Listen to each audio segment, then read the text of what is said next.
Yes, it is I, Holly Cameron, and I'm in your phones, but I'm also making an appearance on Tru Heel Heat. I've been told it's a fantastic podcast. Why haven't you had me on it, huh?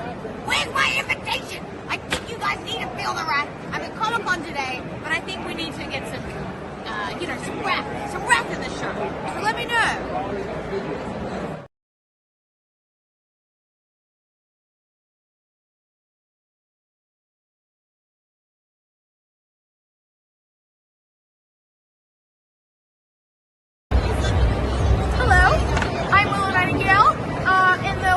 Generally be regarded as a very bubbly, upbeat person, you're watching Tru Heel Heat.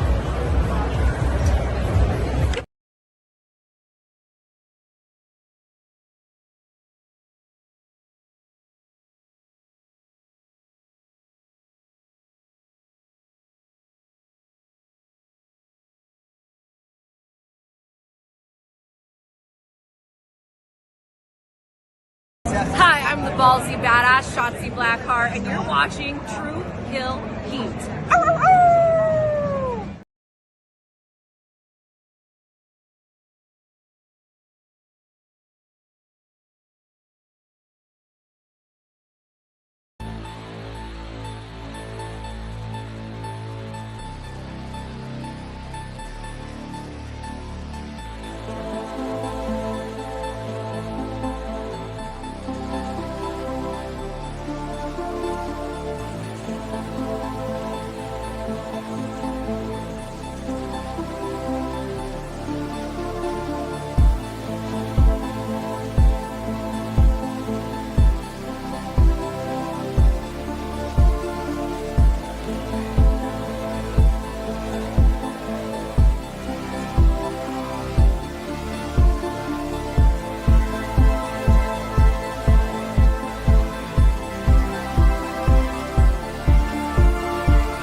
Whose shoes are these? Next video. Whose shoes are these? Next video.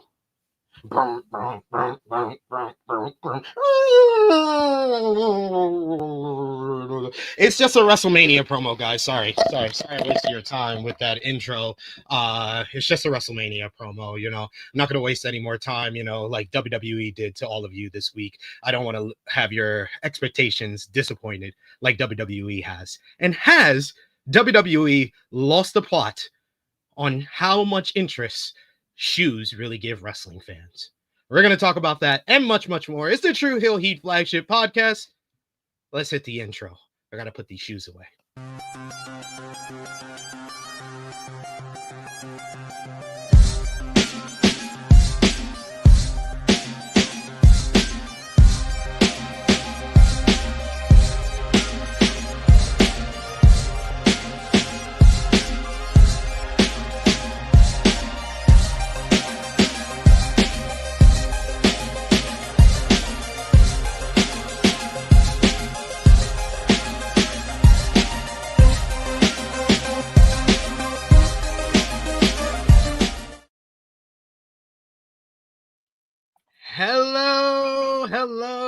Hello. It is me, your Tru Heel Phenom SP3, and we are live on the Tru Heel Heat YouTube and Facebook for your favorite time of the week. It's time for the flagship podcast, Tru Heel Heat 353, Lull of Mania, discussing the latest wrestling news, including Has WWE lost touch with its fan base after the botched WrestleMania 42 promo hype?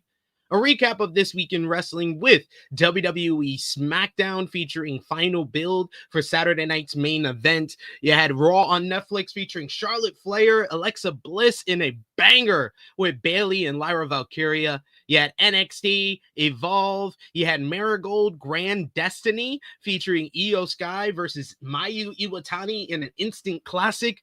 AEW Fright Night Dynamite featuring Hangman Page's Halloween surprise for Samoa Joe. ROH TV NJPW Super Junior Tag League featuring the finals being set for tomorrow morning show.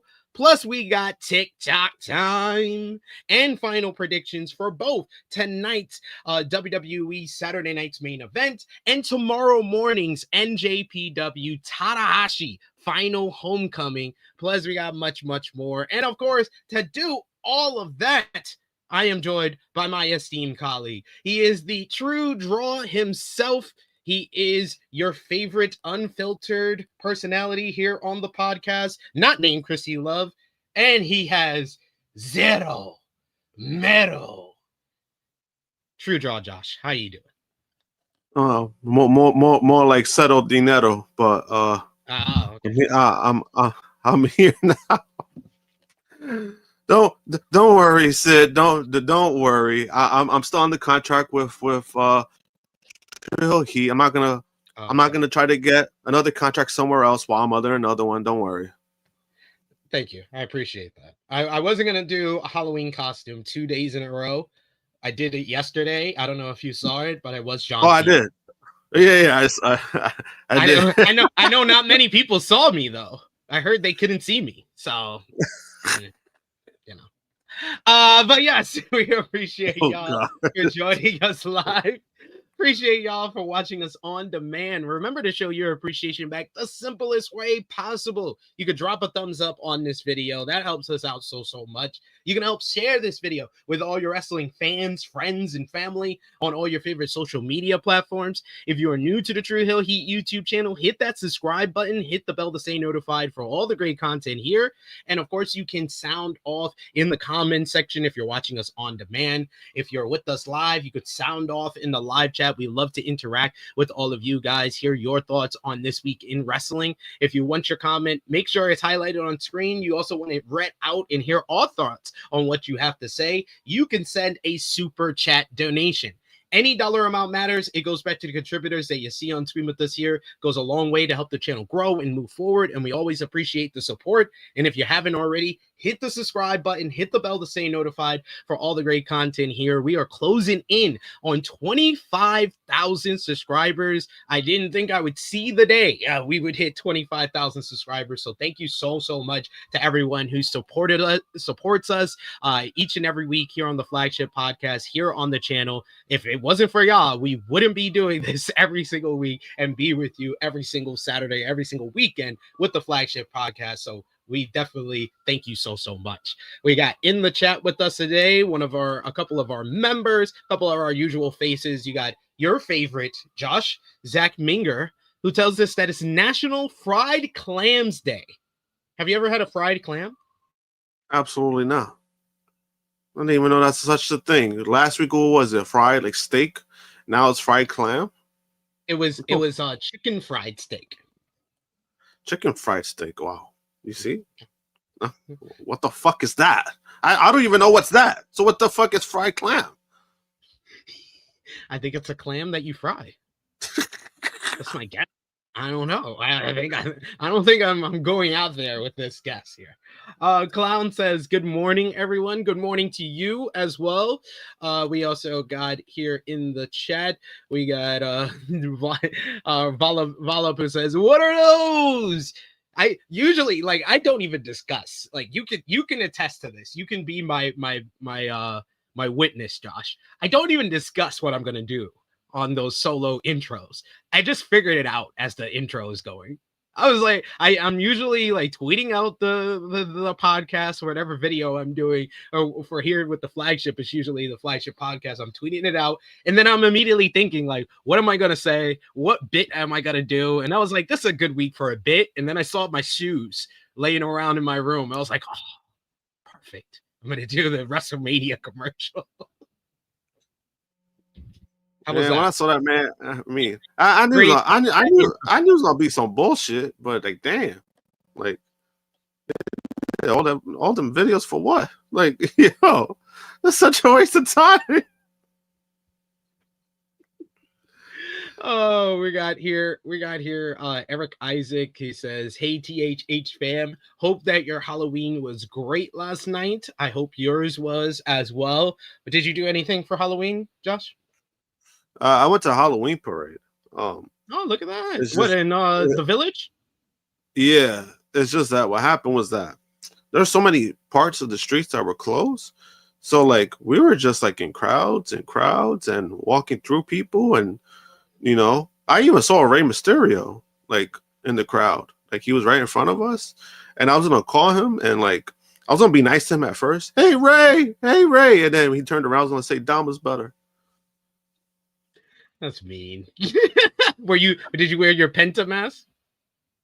No, I was dressed up as Luke Skywalker from Okay. Return of the Jedi. So I was wearing the black version with I actually even have the lightsaber. I have the green lightsaber that lights up. Let me see if I got it. Right here. The shit lights up. I gotta just go to Very Let me nice. see. I remember I used to have that when I was a kid. The light up sword. There you go. Oh, it does it cool too. That's dope. That's pretty dope. That's pretty dope. What was Wendy Princess Leia? No, she was Mickey Mouse, and that would be kind of weird. She was Princess Leia, because then that would be my It sister. would be. But I've seen a lot of people do that. It's like, no, guys, don't do that. That's the wrong character. Raw. It was only a thing in the first film before they knew they were related. Drade says Mercedes and Athena SMFH. What's your issue with Mercedes and Athena? We didn't even mention them. We got That's so random. Yeah, he was. Valov says Tru Heel Heat is my present. It is everyone's present. We're here to give it to you. We got Power Driver Finisher, who's been very excited talking about Dynamite this week. He was at Fright Night Dynamite in Edinburgh, Texas. He says, bro, when I went to Dynamite, there was a guy dressed as Deadpool with a Penta mask. And Alex Abrahantes asked him why he hasn't picked up his calls. Oh my God. That's actually hilarious. We got Danny's back with us for the flagship today. Good to see you, Danny. Danny says, WrestleMania 41 was complete ass. Probably the worst Mania I personally ever seen. Hope this year is better, but my hopes are very low. I can understand that, Danny. I just want Danny to let us know what he does like in wrestling. Because I often see Danny let us know. And I was unfair to Danny the other day. He commented in the chat for AE Ramble, and I said that he's anti-AEW. It just seems like Danny doesn't like mainstream wrestling. So I want to know. I want to know what you are liking in pro wrestling. I know this is Tru Heel Heat, so usually you want to let out what you're not happy about, but we also want to know what is the thing that you like in wrestling right now, Danny. We got here in the chat, we got the chicken fried steak is a southern thing, says Vala. Yes, it is. And Clown explaining us, you're so nice, Clown. He says chicken fried steak, a thin steak fried in batter. So it's basically steak with fried chicken skin. I mean, I never tried it. Bad. Yeah, honestly, anything fried is actually, the thing is that it's not bad, but it's just so random. You know what I mean? Like when you hear something like that, like that's something I don't think that you would fried. You know what I mean? Like that's why it's so weird. It's so, and like fried clam. That's why it's like fried clam. The fuck? Like we frying clams now? Hey, clam, fish. I guess it's the seafood family. I guess I don't know, but. Of course, to do a flagship podcast, it can't just be me and Josh. It has been me and Josh before, like last week, towards the end of the podcast. We got to thank our special guest from last week, Blue from Brainbuster Battle Royal. You can go and check that out over on Brainbuster Battle Royal's Twitch channel every Sunday and Thursday night. I believe my first round matchup will be premiering next week. So I will let y'all know about that one when I'm on there. And then also we got to thank John Escudero of Dirt Cheap Radio, who joined us to, of course, talk about AEW Wrestle Dream last week. And of course, go over and check out Dirt Cheap Radio. Go and subscribe to their YouTube channel. But we had 2 guests last week, and this week we got a returning host. She is the princess of all the Tru Heels, back from, I guess, hiatus number 47 of the year. It is Miss Krssi Love. Good morning, everybody. Fried clams are actually really, really good. You have to try them. When I got on the line, I was like, wait, we got Penta here? Did I realize it was Josh? So that's great. Loved it. Loved the cosplay. Still Halloween. So, you know, it's all good. Day of the Dead. But yeah. What were you for Halloween? What were you for Halloween? Club bed. Chilling. Club bed. Cool. I love that. DJ Pillows on the 1s and 2s. You know, it was great. DJ Pillows. I was John Cena because I had to do a show yesterday. Oh, I love that. That was the only reason. I would have not dressed up otherwise, but I had to do a show, so I was like, and plus Jeremy asked me to be on In the Weeds yesterday, and Jeremy was Jeff Hardy, so I was like, I gotta get dressed up. That's cool. I like that. It was easy because I already have the Cena shirt. I had a wristband. I had the hat. I was like, oh, this. That's easy. Yeah, that's great. I'm still wearing my jorts from the other day too. I'm lying. We at work I was Minnie Mouse, so yeah. But when I came home and watched the god awful SmackDown, you know. God awful SmackDown. Well, damn. Thank you to Danny in the chat who is letting us know and kind of giving us his perspective. He says, I like both AEW and WWE. I just want to be able to be taken on an emotional roller coaster with interesting stories. Punk and MJF, Mariah May and Tony Storm, Drew McIntyre and CM Punk, etc. I want the shows to be better. Yeah, I mean that's a good way to, I mean, yeah, that's what basically we do. We want the shows to be better. So if it is not good, we kind of will point that out. So I can appreciate that type of mindset. He says, I criticize AEW because I know they are capable of more than what they give us.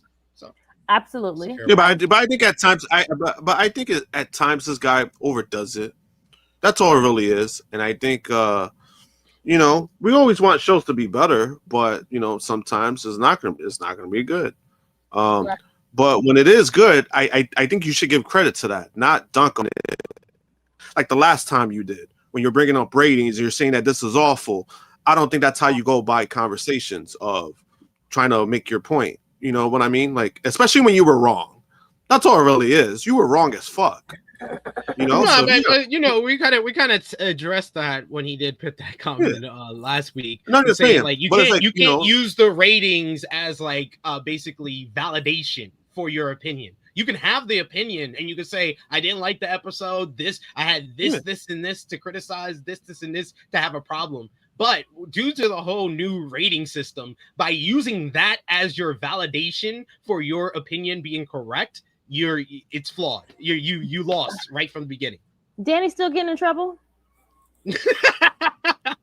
Yes, Krssi Love was the first. So far, he's been better. I mean, today, yeah. So far, he's been better. I appreciate him. I asked him because he said something he didn't like on AE Ramble. Then today he said he didn't like WrestleMania. So I was like, he doesn't like stuff from AEW and WWE. What do you like? And he explained. So I appreciate that, Danny. Thank you so much. But let's get into the show. We got to start off with our Tru Heel roll call, starting off with our people that supported us across social media here on the Tru Heel Heat YouTube channel and our Patreon. Our top 3 conversation starters on our Tru Heels group page are Tru Heel Trinity. You got Jermaine Packman, Joe Bellini, and Stewie John Palmer.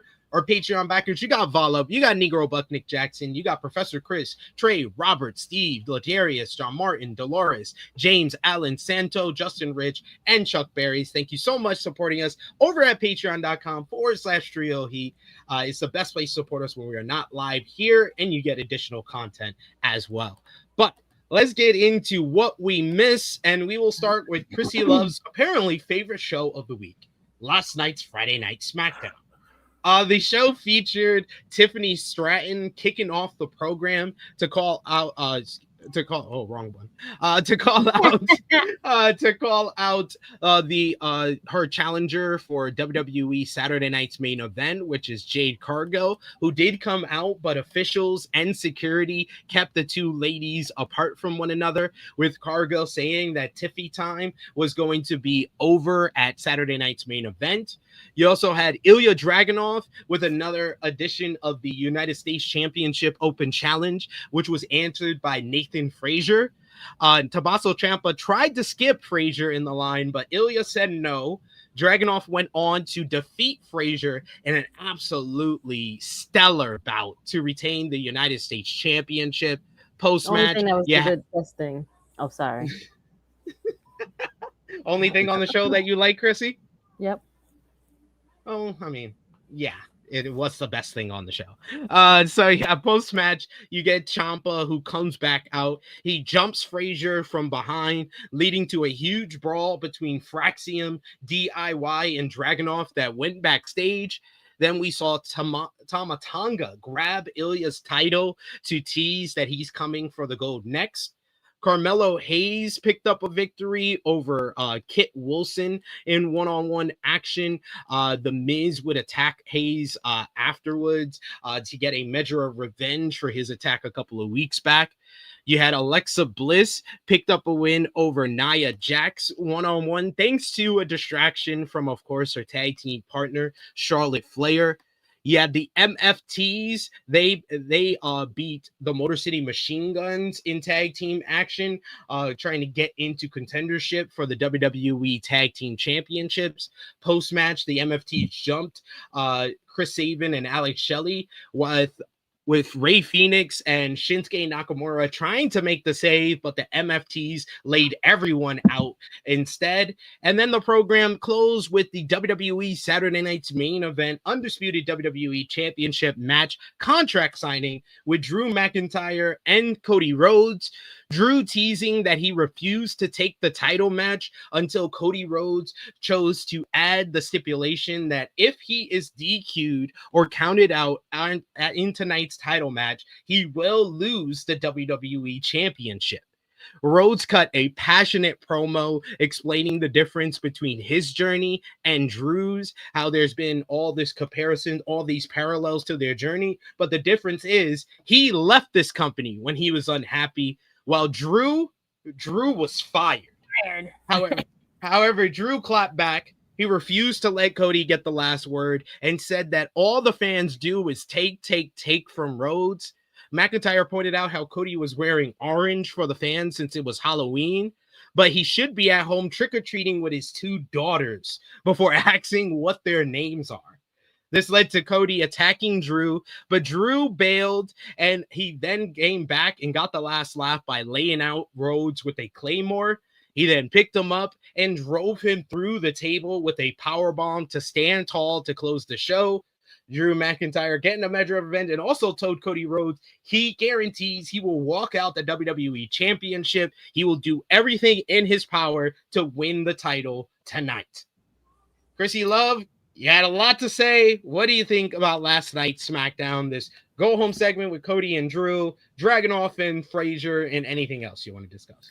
The best thing was Dragunov and Frazier. The ending was good too. I'm not gonna lie. I was very shocked at their promos.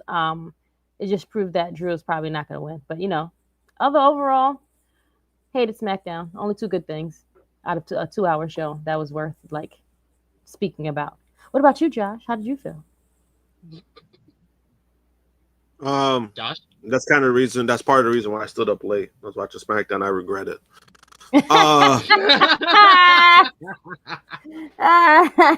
I wish you would have asked someone, because we could have really told you not to waste your time, but No, I mean, because I know due diligence for the show. Yeah, I want to get my honest opinions. I don't want to be like certain podcasts that I know that they lie about what they watch. But I mean, yeah, SmackDown was SmackDown was SmackDown. At least when we knew when Ilya was getting the fucking title, Dragunov. At least when we knew when he was getting the title, at least we're like, all right, we're guaranteed like a good spot on SmackDown. We're guaranteed a great match, and that's actually what we've been getting ever since he's come back. And this was no different. This match was crazy. Frazier. I think at this point we kind of all know how amazing he is. Yeah.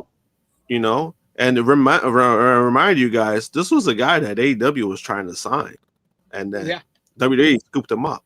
So it kind of just tells you where his stock was at. And I think now, even though I like Fraxium, but you over it? Yeah, I mean, I don't want to say, but it's like you kind of see with Frazier, like he could be a guy who could have a good singles run because of his talent and how good he is. I think he could work with a lot of people as long as they're not slow as shit, because he's one of the fastest guys in the ring. But this match was like no different. And that's why, at least if I'm gonna justify something, it's gonna be this. And as far as like the go home segment between Cody and Drew, yeah, it kind of just makes me feel like Drew's gonna lose again. And if he loses again, it's just like, man, this dude ain't going like. Feeling it's already done. It's already made. I said it's a wrap. If he don't win tonight, he's never gonna be a top guy, a permanent top guy. He's just never gonna do it. Like they've already missed the boat on Drew, because like we're over a year since the Hell in a Cell with him and CM Punk, and really my main question is, what has he done in the past year? Besides a feud with Damian Priest, like that's the only thing he's really done in the past year, and that was like 3 months of his year. So where did the other 10 months go? So yeah, it is sad to see this state for him, but it is kind of a self-fulfilling prophecy with WWE. WWE was never going to make Drew McIntyre into a consistent top guy. We have to remember the whole CM Punk rivalry. It wasn't supposed to happen. It literally dropped into their lap, and they took advantage of it and gave us 2024's feud of the year. But it's not like this was manufactured by WWE. Like they had the plans to do Drew and Punk from the moment Punk came back. No, none of this was planned, and it just dropped into their lap, and they weren't able to capitalize on that for Drew, even though that was the feud that really should have made him a made man. No, it's true. And as far and everybody knows I'm a big Drew McIntyre fan. I've always and I've always been. But it's like, man, like it's kind of sad where we're getting to a Drew McIntyre versus Cody match, and a lot of us are not really looking forward to.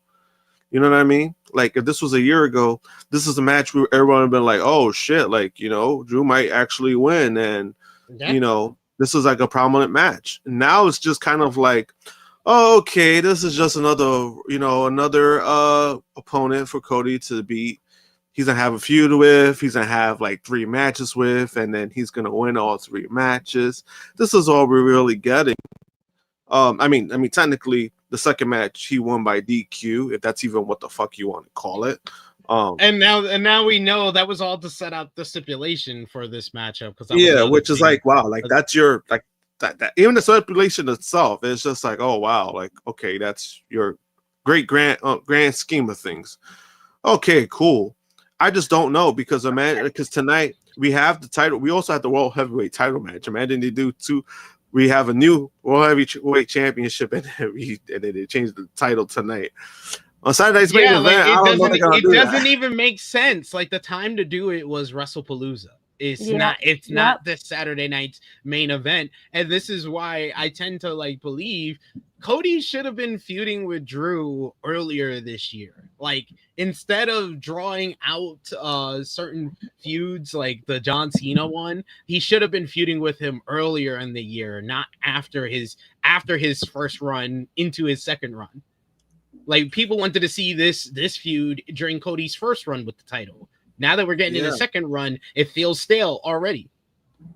I mean, and exactly, and that's what I was saying too. And it's just like it's kind of sad where they're at, and this is kind of like overall state of WWE of where they're at, where matchups that we probably would have wanted now it's just like, oh, okay, we're just getting through this, and all right, let's go through the motions and let's just wait for we have Survivor Series. Okay, let's just wait until they build up Survivor Series.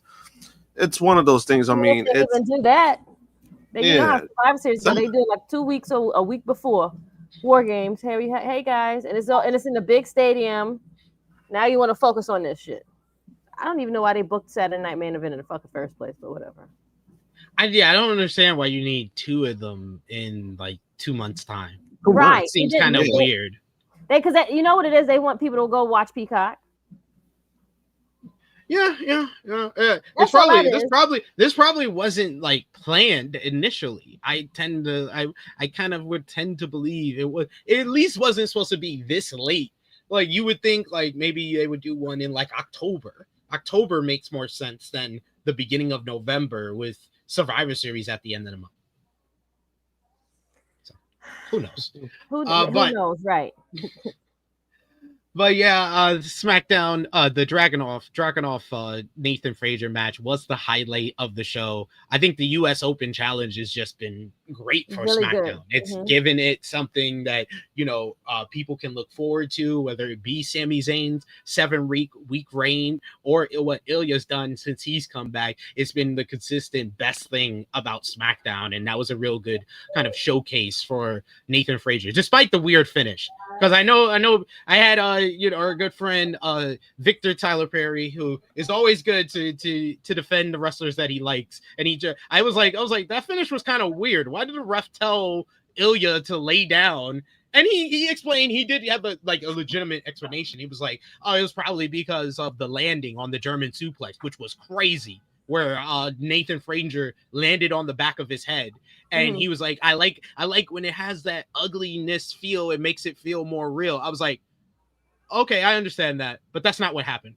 I literally saw the ref. I was like, when a matchup can take me out of, oh my God, I'm into this. I'm on the edge of my seat. Oh, what's going to be the next move? Who's going to win this matchup? And I'm like, why did the ref just go up to Ilya and then Ilya just fall down without anyone touching him? That's not ugliness making it feel realistic and crazy. That is the referee just told Ilya, you need to lay down. I got to check on Nathan Frazier. That's what. That's just that's just a best. Yeah, that just looks weird. I can't really defend that either, because when I saw that, I was like, what the fuck was that? So I mean, people are gonna defend what they want to defend. It's just at least be smart when you defend it, because I'm like, I don't see how you defend this and justify it. I mean, it is what it is. It was still a great matchup, so at least it doesn't. Yeah. It wasn't that bad that it takes away from the match. That's all I'm saying. No, definitely not. And I agree with Alexis Bliss Glamour. The Bliss and Jax matchup was literally there just to get Nia on this heel team. It's gonna probably be the Kabuki Warriors and Judgment Day and Nia versus Charlotte, Alexa, at one of maybe Bailey and Lyra, and then Io and Rhea. And if there's no Rhea because of the nose injury, then Bailey and Lyra will get in there too. Such boring shit. They keep giving disvalue to the women's war games. Just saying. Yeah. Hey, I'll give them a little bit of credit that there was a little bit more thought into it ahead of time than there was last year. Because no, I will never forget. We literally have a video on this channel of us talking about how haphazardly that women's war games was put together, where 1 week it didn't even seem like there was a women's war games, and then the next week they just haphazardly put it together. At least here we see the angles that they're doing to build it up. That's a little bit more effort than last year. Yeah, you're right. Last year was no effort whatsoever. This is effort to make it seem organic how they're putting together the war games. Okay, that's fine. That's fair. You're right. Now, will they execute it? Let's see. You always gotta have Io to do the trash can spot. I'm like, boring. I was like, Io's gonna be in this matchup because she's got to do her cage jump. She's got to be in the matchup. Davion says, will both War Games be 5-on-5 this year? It's 5-on-5 every year for War Games. Every year it's War Games is 5-on-5. And no, Valub. No, Valub. I have a hot take. WWE has shown more effort this week to build the women's War Games than AEW has shown to build women's Blood and Guts. Yet the women's War Games is 4 weeks from now, and the women's Blood and Guts is in 10 days. They just did the announcement, and they haven't done anything since. It's true. I mean, there's no arguing with that. I mean, I did wonder that. I was like, hey, what's going on? I thought Blood and Guts is coming up. Yeah. What would I don't know what to tell you. I don't know what they're. I don't know exactly what you guys are doing here. you know you do have a show. You know it's coming up pretty soon here. It's coming up pretty soon. I don't know if you realize it's November 12th and it's November 1st now, and we still don't know who's gonna be in the women's Blood and Guts match. But we know who the men's ones. Yeah, we knew as soon as they made the announcement, we knew who was in the men's Blood and Guts matchup. Oh man, you can't make it up. You can't make this shit up. It's crazy to me. It's crazy. It doesn't make too much sense, but we're here anyway, right? We're here anyway. Davion, the women's War Games matchup in 2023 was only 4-on-4 because Dakota Kai was injured. That's why. It's not because, they wanted to switch it up. No, it's because Dakota Kai was injured. Dakota Kai was going to be the 5th person on the Damage Control team, but she was injured, so she was just at ringside. We got here. Yeah. Tony dropped the ball. Like, like, I would love to be like, oh man, maybe tonight they'll start doing it. There's only 3 shows left before Blood and Guts. He dropped the ball. He dropped the ball. He's had 4 weeks. It's been like 3 weeks since he announced the women's Blood and Guts, and he's done nothing. He's chosen to do nothing. So here we are. Then we got some news to discuss because we got to get into the news for today because you see it in the headline. There was a big controversy this week in regards to a big campaign that WWE decided to do. WWE has been airing mysterious vignettes on its social media handle this week, leaving fans wondering about the identity of several mysterious men seen walking towards the camera in those videos. We saw shoes walking. We saw a coin, a chip, a casino chip on a table. We saw the hand and Hall of Fame ring of Paul Heyman.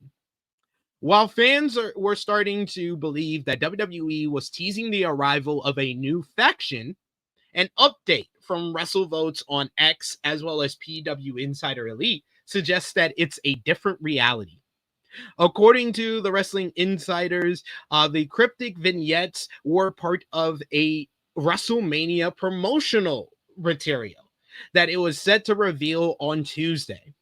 This update was on the heels of PW Insider reporting that several WWE superstars, including Cody Rhodes, Roman Reigns, and Brock Lesnar, were at the company's headquarters this past week to film promotional content for WrestleMania 42. PW Insider Elite posted an update regarding the videos on Monday. The website noted that several major superstars, Roman Reigns, Cody Rhodes, and Brock Lesnar, were present at WWE headquarters to film promotional content for WrestleMania 42. While the report didn't claim that Reigns, Cody, and Lesnar are the men in the cryptic videos that WWE has been sharing on social media lately, it did indicate that the vignettes are related to the WrestleMania 42 promotional material. While some fans believe that WWE were teasing a new faction, PW Insider has learned that the videos are not previewing a return, as some have assumed. Then on Tuesday morning, WWE released a video featuring Cody, Roman, Brock, and Punk playing poker with Paul Heyman and Triple H looking on, with the focus, of course, not being on any of the superstars, but on Triple H. Just like its 41st edition, WrestleMania 42 will take place from Las Vegas, Nevada, this time on April 18th and 19th, 2026. This would otherwise be like a very non-story, really, if it wasn't for why they decided to put out all these teasers for a fucking commercial. Like, that's what begs this question that's in our headline that I will ask Krssi and Josh and all of you in the chat. Who has really lost touch with reality more? Is it WWE? They don't realize what they're doing, what kind of questions or discourse they're creating amongst their own fan base. They don't know the impact that they have, or and then when they want to do something that gets fans excited, all it is we look cool. Look at us. We look cool. It's nothing. It really was absolutely nothing. We already knew that Las Vegas was going to have WrestleMania. It didn't even announce when the tickets were on sale. It just was a commercial to look cool. So it begs the question, has WWE lost touch with reality? Are they so worried about looking cool, looking good to the public and not what's actually going on? They rather the sizzle instead of the steak, basically. Or is it his fan base? Because I feel like you have to ask the question, has the WWE fan base lost the plot? Because I think they expect from this company what they aren't. Like they expected this to be, oh, we're teasing a return, we're teasing a arrival, we're teasing a WWE main roster call up, we're teasing a massive AEW star coming over, and it's just a commercial. So is it the fan base that has really lost touch with reality and they don't know who WWE really is? So that is the question that I asked you. I'll start with Josh.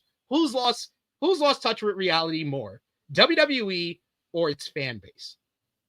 I'm going to go with the fan base, and I'm going to go with the fan bases because when it comes to WWE, we already know they're bullshit, right? We already know what they're gonna do. We already know what they're gonna, push, whatever the case may be, right? That's already expected. When it comes to the fan base, when it comes to the WWE casual-esque fan base, when it comes to that, they are riding on the high of what it was last year.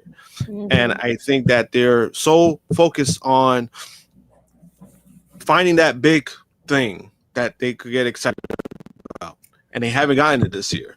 So when I'm seeing comments about the ads about who could it be, you could tell people are just so out of touch. People were saying Andrade, that wasn't going to happen. Andrade doesn't want to be in WWE. Why would they go all of their way to even do a video for that? You know what I mean? Just common sense. Jericho legally can't do this. So why would you even suggest that it was Jericho? But then also, when was the last time Jericho wore a fucking suit to even think that it's Jericho? So I think it has to do, I think a big part has to do with the fan base because they're so focused on wanting WWE to be the best. A lot of them, I want to say a lot of them, a percentage of fans also want the other company to die. Mm-hmm. So they're going to be so focused on trying to big up WWE that they lost reality. They lost reality of what your product is. And your product this year has not been the best thing to watch. We're getting a lot of hype of a lot of things, and we're just getting a lot of mid. And I think that's a big part of it too, where, I get it. You want to be a fan, and I get it. You love WWE and you love it like you're in an abused relationship. But it's getting to a point where it's like you need to accept what you're getting, and you have to see what WWE is doing in front of you. Like they're playing the shit out of you guys, and you just seem to not see that, especially when it comes to even trying to attend these shows. Like they promoted this 2-day WrestleMania ticket sale, and you're talking about tickets that are thousands of dollars, and this is what they promoted to you guys. Don't tell me they're saying it's sold out, because that's a fucking lie.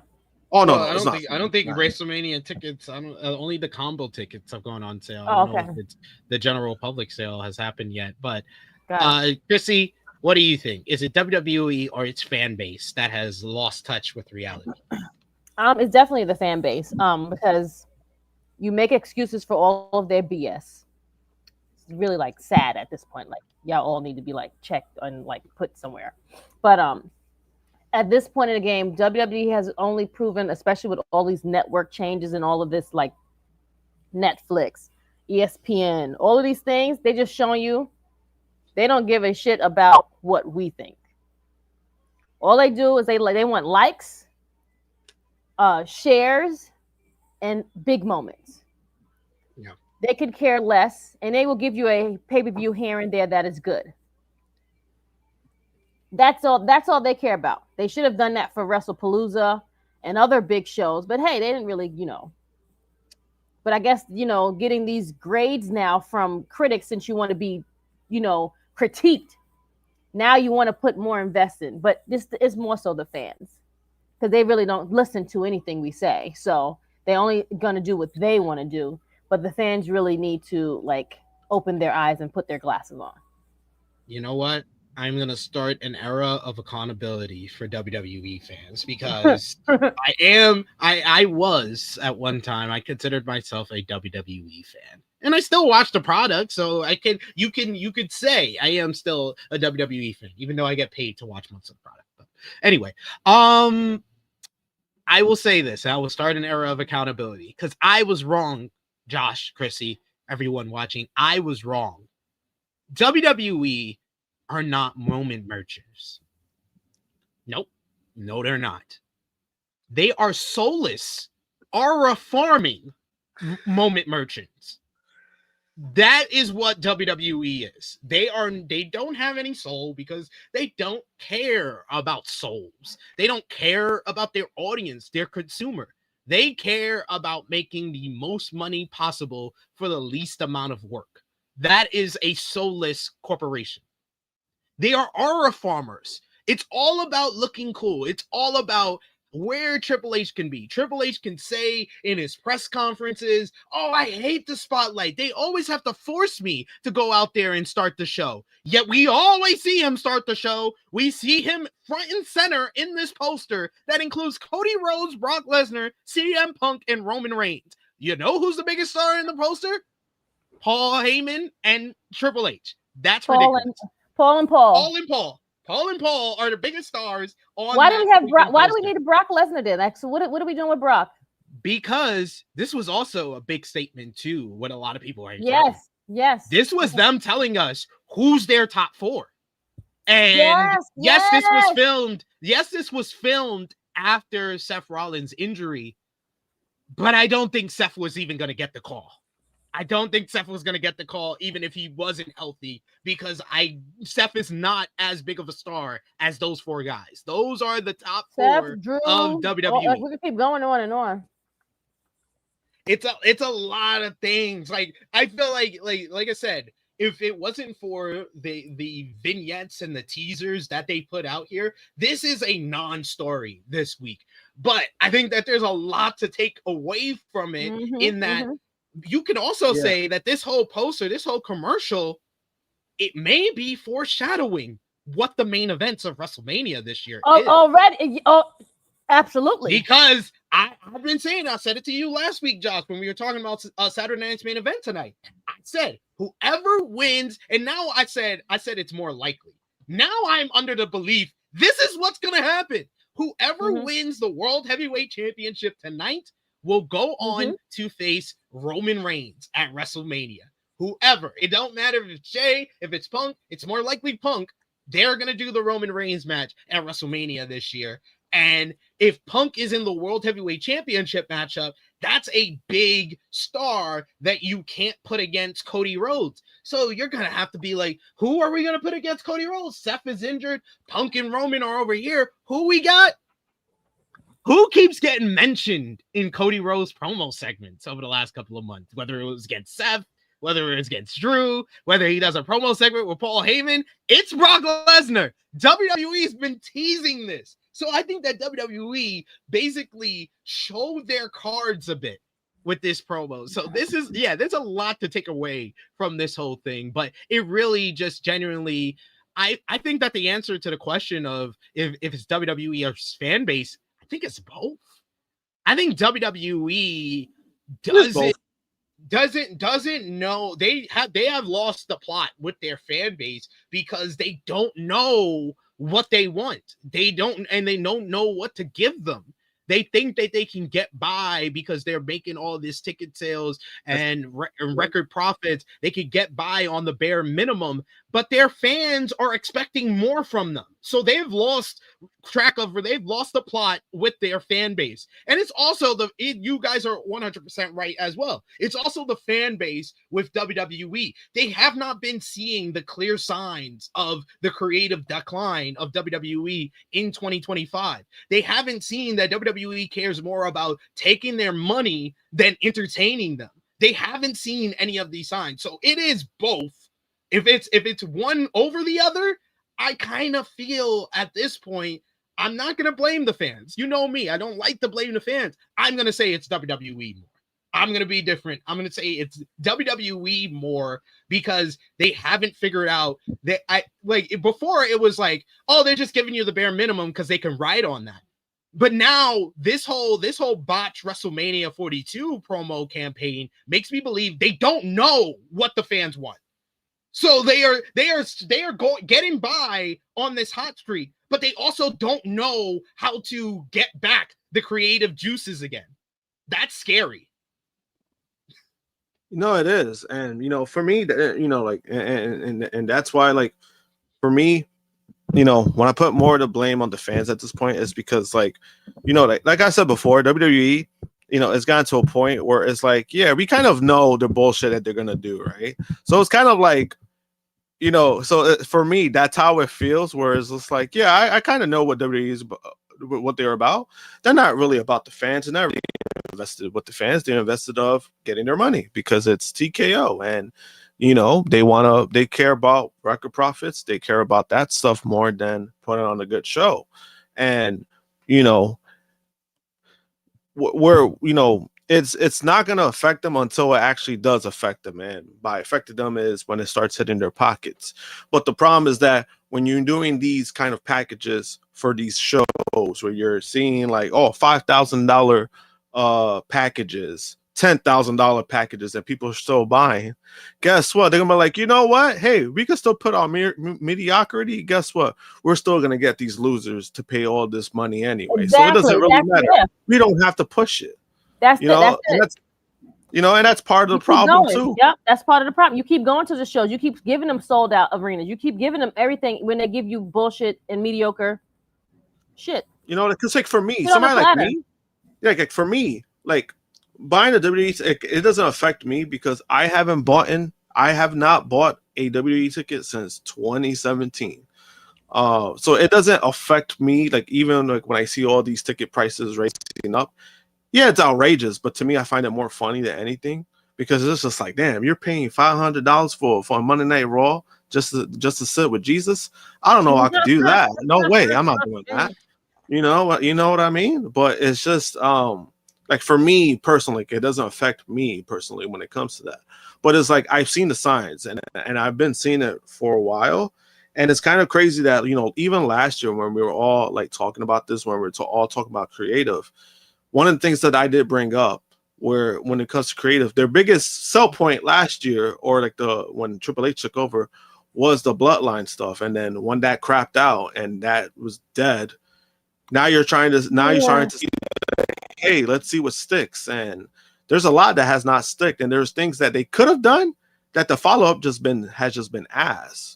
And I think that's been a big problem this year with WWE, where there's things that were like, oh shit, this could go somewhere, or oh shit, this could mean something, and then doesn't mean something, and then they're focused on getting moments, and hey, people are talking about this, and we had the whole R-Truth stuff, you know, and our truth had his moment, and then now he's back to being our truth while he wanted With to no be hair. where he showed up as Santa Claus and thought it was Christmas and it was actually Halloween.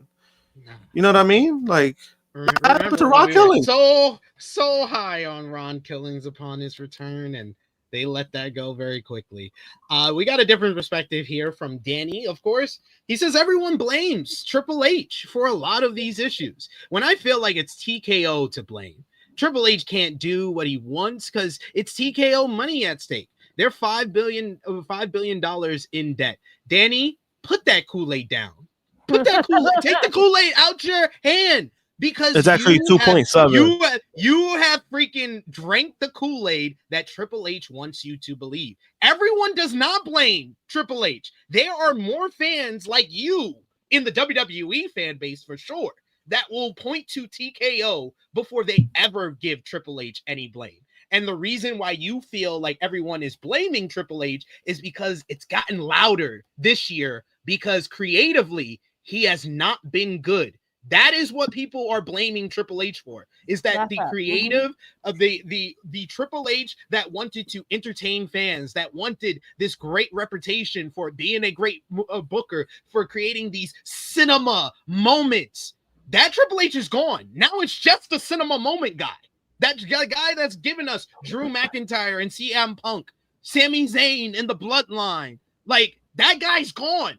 The three biggest stories that he did this year, Danny, they all not only failed, they failed in spectacular fashion, Danny. See, John Cena's heel turn. His heel turn is being described as one of the worst retirement tours of all time. Jey Uso winning the Royal Rumble, the big surprise, which was great. He followed that up with a horrible build-up to him winning the world title, a match and a moment that we all thought would be a lot bigger, of everybody yeeting in the building. It wasn't that big. It's not even a top 20 moment in WWE this year. And then he followed that up with a 50-day reign where he lost his first match by DQ, won a title match against Logan Paul, won a tag team matchup, and then lost to Gunther. That was his 50-day title reign. That's a failure. That's his second biggest thing. And then the third biggest thing, Seth Rollins in the Vision, that is not all his fault, but it's some of his fault there as well, because he put all his time and effort into building up Seth Rollins, who has proven to us over the past decade he can get injured fairly easily. So, yes, Triple H deserves everyone you're saying, everyone blaming Triple H, it's deserved. It's not, oh, you guys are being too hard on him. Let's blame the company, bad corporation. He is also bad. Both things can be true. Yeah, and then also TKO is technically in $2.7 billion in debt. Just wanted to correct that.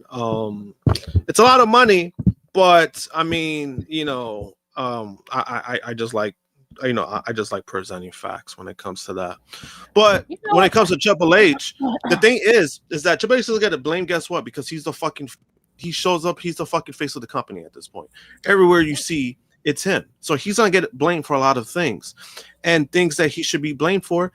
It's well deserved, in my opinion, especially when it comes to creative.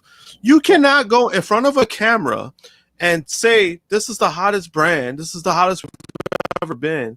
And then you think, oh no, like when things go bad, oh no, don't blame Triple H for that. But then this is the same man during WrestleMania week where fans started criticizing. He tells everybody to be a fan. Why? Because he can't handle the criticism. He wants all the flowers when they're doing great. He wants all the credit when they're doing great. He wants all the people sucking his dick during the Hall of Fame speeches for him. But then all of a sudden, like, oh no, when bad things happen, oh no, guys, come on. Like, we got to be fair to Triple H. Let's just blame TKO, right? Let's blame TKO. TKO's and you gotta ask the question. You gotta ask the question. When WWE was riding high in 2023, 2024, did you give any of the credit to TKO? No, you didn't. You gave it to Triple H. So when it's going bad, you also have to keep that same energy. You can't just switch up the energy because you feel like it, because you were a big fan of Triple H when he was wrestling. That's what it really comes down to. Is 9 times out of 10, people defend Triple H because they were a big fan of him when he was hitting pedigrees. It ain't that anymore. Danny says, I've been very critical of John Cena's heel run. It's one of the worst. I was just pointing out that Triple H has people to answer to. That's not his father-in-law. You can have people to answer to. But you and still those people, blame. Yeah, like the people to answer to is not just TKO. It's the fans. And the fans are saying, you haven't been doing your job. That's fair. That's not, oh, too many people are putting the blame on Triple H. No, that's just being fair. You know, and then with Triple H is at a point where Triple H is basically the Dana White of WWE. So when things happen in UFC and cards fall out and, you know, all that stuff, who gets the blame for that? Dana White gets the blame for that. Endeavor didn't get blamed for that. TKO doesn't get blamed for that. Dana White gets blamed for that. So when it comes to Triple H, you know, it's also different because, you know, when Dana White is placing match cards, you know, he's doing it for a real combat sport. Triple H has control of what he could do creatively. And the fact that you have shows Unreal where it shows what he does and all that stuff, guess what? Behind the scenes BS. You're giving yourself a open freaking window for criticism, because if things are not going the way that you're saying it was going to go, how can we sit here and say, oh no, it's not Triple H's fault? We literally had this man tell Jay, we're gonna strap the rocket on you, and instead we got a 50-day reign with one successful title defense. And like, you know, a lot. Go ahead, Krssi. I'm sorry. More so with Jay, they took popularity over wrestling and outcomes. Regardless of not, they're going to yeet whether he is good or bad. They really don't care because they like the yeeting moment. I've been telling you guys about that yeet since like when he first initially started. I'm like, oh God, here we go. And now it's just like quadrupled into something that's just has to be ran like 5-6 damn times now. You feel me? They're going to yeet regardless. He doesn't need a belt to yeet because they're going to do it with or without one. And with all them dislikes, it's showing that fans like the character Jey Uso. They like when he does that stuff, but they don't like, oh, wait, he's going to get a big title push. Oh, no, we don't want this. That's why we always the what is it? I think it's like 3 of the top 5 most disliked videos for WWE's YouTube channel this year is Jey Uso. His Royal Rumble win, his squash win against Austin Theory where he did the botch, and then him winning the Battle Royal a couple of weeks ago on Raw. 3 most disliked videos. Threw me for a loop. I was like, nah, son. Like, what are we doing right now? Yeah, a perfectly good LA night right there. And we're gonna get into LA night as well, and you guys already know how I feel about Braun, but like you had the person there, you had the whole bad guy, you had the story, and you just let it slip through your fingers like sand. Yeah. Oh yeah, definitely. I do agree with Danny here. It is definitely a split in fan base where the IWC really complains and criticizes Jey Uso, but he gets one of the biggest pops every time he comes out on Monday Night Raw. It is definitely a difference of opinion in regards to how the internet wrestling community feels about him and how WWE fans in the building do. But that is not the only news we got to discuss, because we have the possibility of seeing a huge return, guys, before the end of the year. Move over AJ Lee. Move over Brock Lesnar. WWE's biggest return of 2025 might just be the President of the United States. As previously noted, there have been some questions on whether or not United States President and WWE Hall of Famer Donald Trump will attend the final match of John Cena in December. Cena will wrestle the final match of his career on December 13th in Washington, D.C., Saturday night's main event. Former WWE superstar Tyrese is convinced that President Trump will attend the event live in person.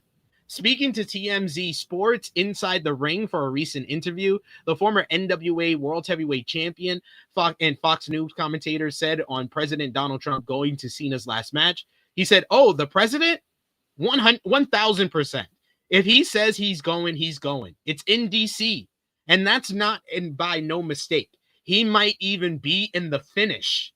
Tyrese continued on Trump potentially appearing at WWE Saturday Night's Main Event. He said he might hit a binding resolution in the middle of that match. But I definitely think that if the president says he's going to be there, he's going to be there because he's a fan and he loves it. When host Branson Kirk said his co-host thinks that it would be a bad look for Trump to attend the event, Tyrese responded, "Bad look for who? Here's the thing. You take all the whiny baby, I hate the president, all that crap. Many years from now, when we're all old and gray and all this media bullshit is over, there's going to be a grandchild who will be like, 'Daddy, did you talk with the president?' I said, 'I didn't talk with him. I broke bread with him.' You know." And there's going to be someone who says, "I remember when I was there when John Cena and the President of the United States were there." Tyrese explained the significance of the President of the United States taking time to watch John Cena perform in his last match. He says that's not a small thing. Now the media and the way the world is right now, we've minimized the importance of something like that. The most powerful man in the world is there to see you wrestle, whether you like him, good, bad, or indifferent or not. Historically, that is something that that is a feather in your cap that you will carry with you for the rest of your, the man who makes decisions, the heartbeat of this planet. Took time to heartbeat of the planet. What are you talking about? To sit down and watch you perform. It's something that no one can ever take away from you. It was previously reported that by the Wrestling Observer newsletter that President Trump will be attending the Army versus Navy football game at a MNT Stadium in Baltimore, Maryland, rather than Cena's last match on that date. Regardless of President Trump's attendance, John Cena's last match takes place on WWE Saturday Night's Main Event at our nation's capital at the Capital One Arena. It will air on Peacock in the United States and on Netflix internationally. But speaking of the growing hype heading into John Cena's last match, we could get someone else to make a surprise return. Move over, AJ Lee. Move over, Brock Lesnar. Move over, Donald Trump. Speculation is growing that Vince McMahon could make a surprise return to WWE during John Cena's farewell show.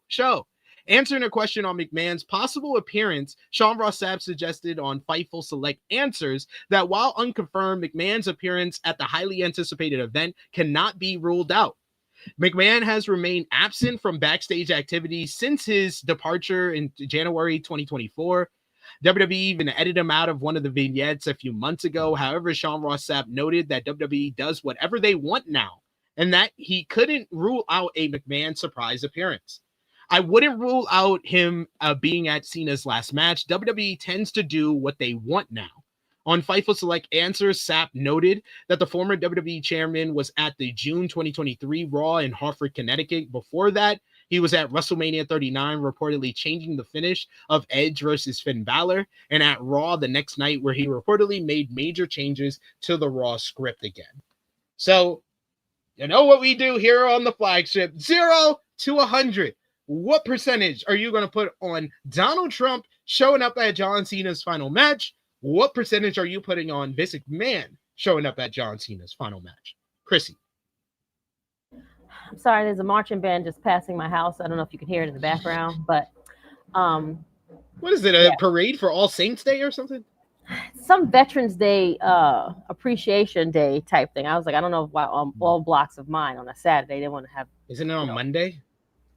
Tuesday, but we're here on Saturday, but whatever. I'm going to give Donald Trump and Trump. I really could care less if either one of these two people show up, but whatever. I would say 25% for both of them, because no one really cares to see either one of them. They want to be booed like Hulk Hogan? Put all your money on Black then. Just you've been warned. You want the aha moment? That's gonna get you a whole bunch of likes. I'll give it for Trump, I'll give it 30%. For Vince, I'll give it 50%. Okay. Josh? For Trump, I give it 20%. For Vince, I give it 50%. Just because, you know, if it's a request from John Cena, they're gonna end up doing it. I just perception wise, wants them there. Yeah, 100%. Wow. That alone, yeah, Cena definitely would.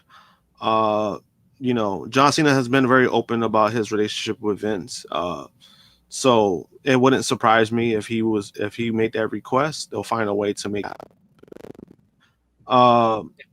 But I mean, imagine like having that night. You're having both Trump and Vince show up. Oof. Talk about a stinker.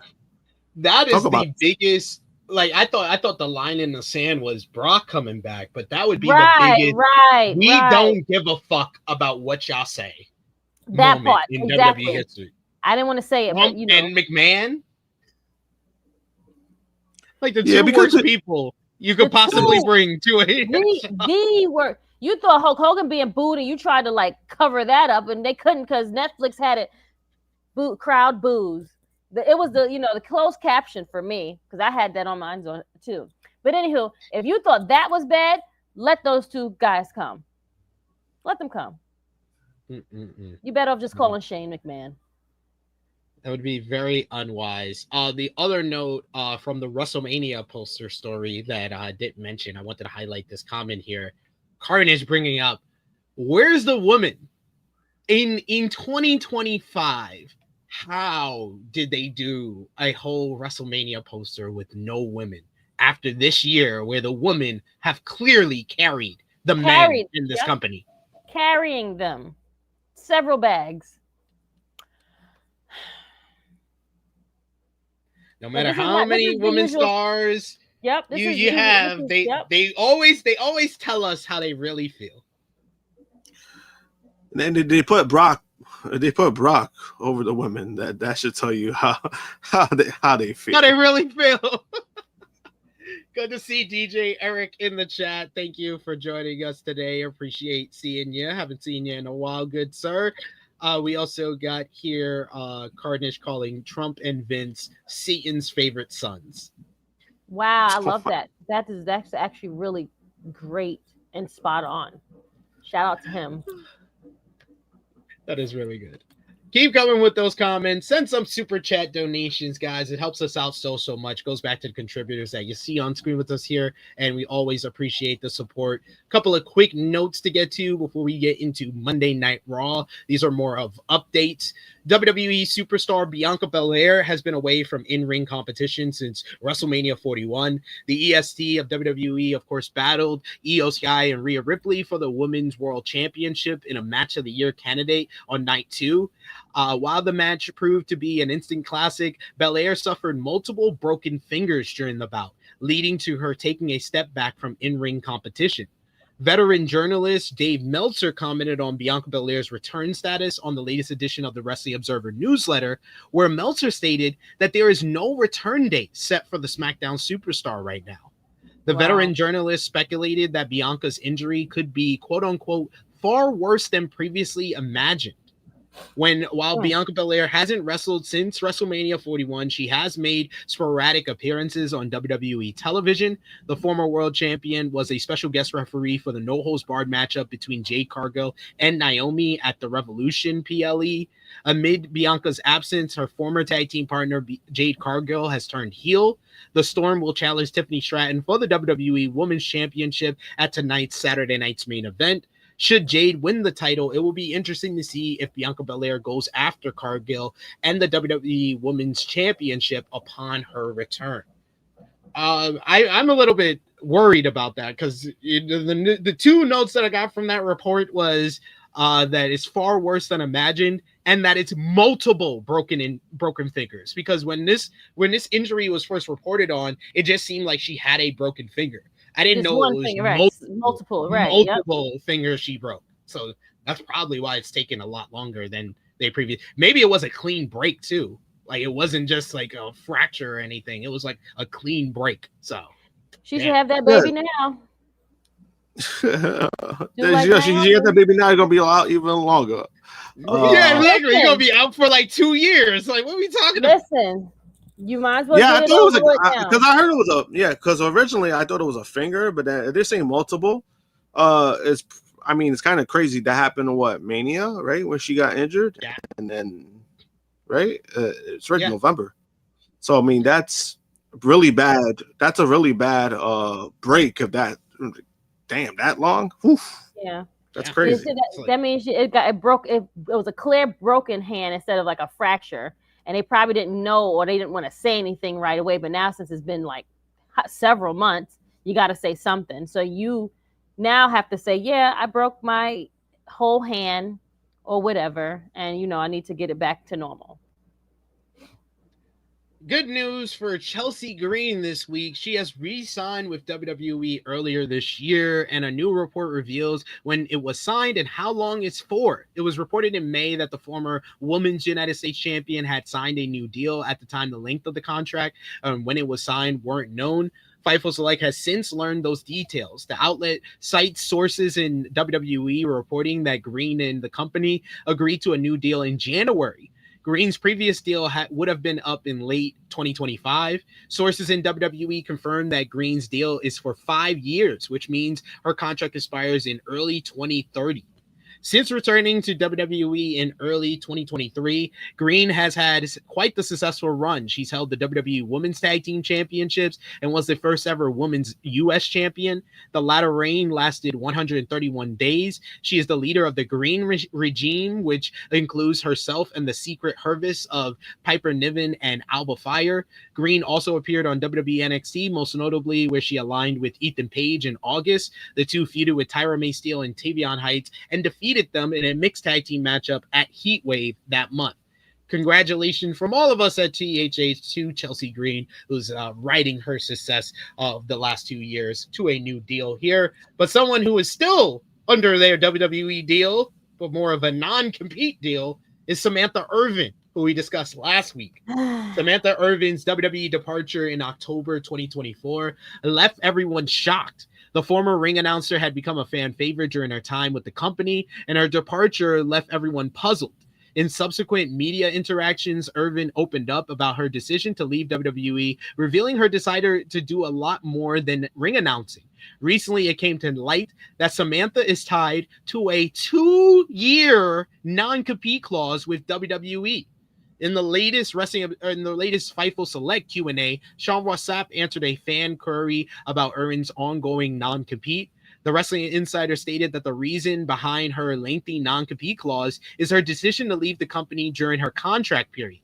Sapp revealed that after Samantha made it clear to WWE that she wanted to do more than ring announcing, the company offered her a new lucrative deal in early 2024.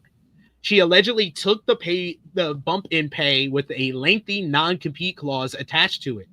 Ross notes that after the new deal kicked in, the company started to have her do more ring announcing stuff and placing a camera to capture her reactions during matches. The Wrestler Insider SRS further claimed that there's a lot more to Samantha Irvin's sudden WWE departure last October than what meets the eye. So that's very intriguing to find out what else is going on here. But this is literally what I told you last week, Josh. I was like, she still had time left on her deal. That's why she's under this non-compete clause. But this is a whole other thing where she signed a new deal and then took the non-compete clause for extra money. That is what I call a real worker. Smart woman right there. No, I mean that's good on her end, because remember, she was also kind of at the point too where she was like, she kind of didn't want to do wrestling in general anymore. Yeah. No, so it kind of works in her. She didn't want to do ring announcing. She still ring announcing. loved wrestling.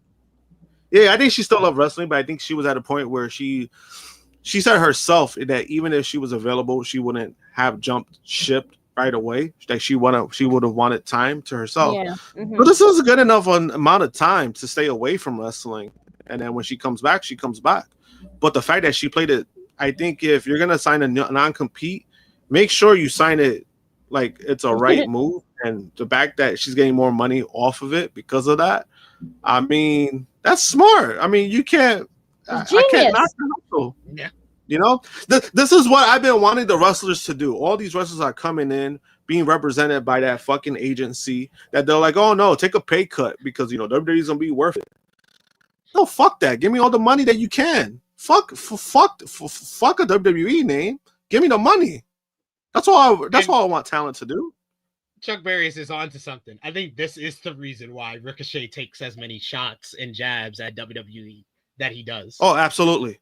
100%. 100%. I believe that. Yo, Ricochet is like one of the best things that's happened over on AEW, son. Like, can we just I know we're not on that part of the show, but seeing him on Wednesday, I was like, yo, this nigga right here is fucking winning. And you could tell in his face the way he walk out now. It's a whole different type of aura about him. It is so good. You let that. And now he's married. He's not even right. Now that's what I'm saying. Nope. Exactly. That's got that locked down. Locked in and done. We got Short King the GOAT. He says, I'm still trying to figure out how WWE was able to slap a 2-year non-compete on her as a non-talent. Remember, AEW is in competition. It has nothing to do with, I don't think it was they think, she's going to go to AEW instantly after signing her. They did not want to give her the opportunity to do more than just ring announcing. And she really wanted to do that. And she said, if you're not willing to let me do more than ring announcing, then I think I want to leave. And I'll take the new contract. I'll take the bump in pay, and y'all can keep me on a non-compete, which was 2 years. And she was considered a talent. She's not a non-talent. She's an on-screen talent. Mm-hmm. She's definitely an on-screen talent. Yeah, but then also because her position, like I was stating before, their positions are different, where they are on TV every week. This is why I remember Renee when Renee left, she was on a hefty non-compete. That's part of it. It's different situations, workers and where she was at. It's just a different situation. They're probably gonna get a lot of non-competes longer, but they still get paid. So it's not like the talent. The talent is a shorter thing, but it's more the length of money. That's all it really is. Yeah. Yeah. Danny, I'm gonna have to correct you again. I'm sorry. He says David Okunga made a video talking about the Andrade non-compete clause situation, and he mentioned that the 1-year non-compete clause has been in WWE contracts for years, just was never enforced to now. Oh, okay. I thought you said it wasn't just enforced till now, but no, yeah, it wasn't enforced until now. But Lance Storm also said that too. He said in 2019 when he went back to the company 6 years ago. He was like, there was a 1-year non-compete clause in the contract. Multiple people have confirmed it's in the contract. They just waited until Andrade showed up on AEW to enforce it. But let's talk about WWE Raw this week. Last week's Raw did 2.6 million viewers. This week's Raw, the show featured Jey Uso kicking off the program before being interrupted by CM Punk for a face-to-face encounter where Punk questioned who Jey is and if he is ready for the World Heavyweight Championship matchup at Saturday night's main event. However, Jey was determined and claimed he would walk out as the champion at Saturday night's main event. Meanwhile, you had the other guys involved in the main event scene. You had Braun Breaker asking Paul Heyman what's next for him. And Paul Heyman looked to get from Breaker back on track by having him take out the man who wanted to be next in line for the World Heavyweight title shot, and that is LA Knight. This led to Breaker defeating Knight in a rock-solid bout in the show. Then you had Penta versus Rusev Intercontinental Championship #1 contenders matchup. That went to a double disqualification when Los Americanos, led by El Grande, attacked both men for Dominic Mysterio before both Penta and Rusev fought them off to stand tall. Later, Raw General Manager Adam Pearce saw through Dom's charade and announced that he will defend the IC title against Penta and Rusev at Saturday night's main event. Roxanne Perez picked up arguably the biggest win of her career over WWE Hall of Famer Nikki Bella. Post-match, Perez and Raquel Rodriguez attacked Bella until WWE Women's World Champion Stephanie Vicaire made the save. And of course, Nikki Bella had her back too. This was so funny to me when Stephanie was standing toe-to-toe with Raquel and then Nikki showed up and gets in the middle. I'm like, girl, you don't belong here. Yeah, right. You definitely don't.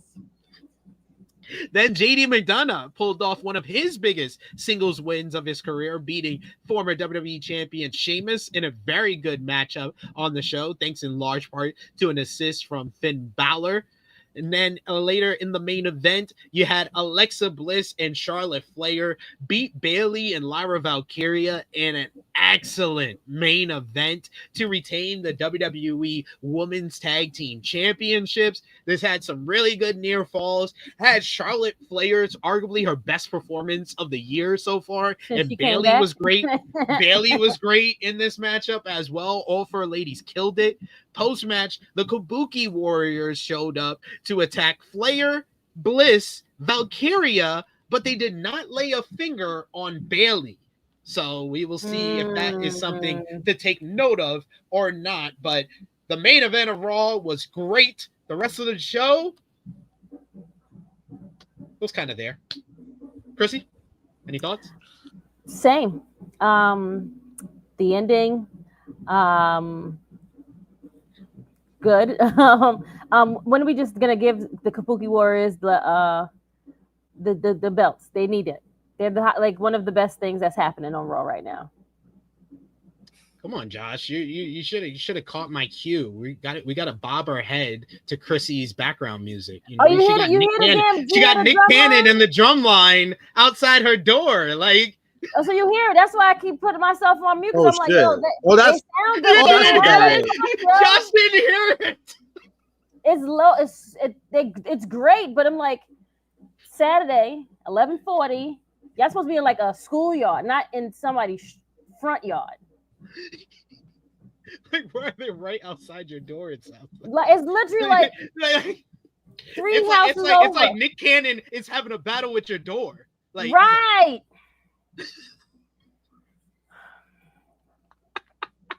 Great stuff. Let's just hope we don't get nobody pregnant out there.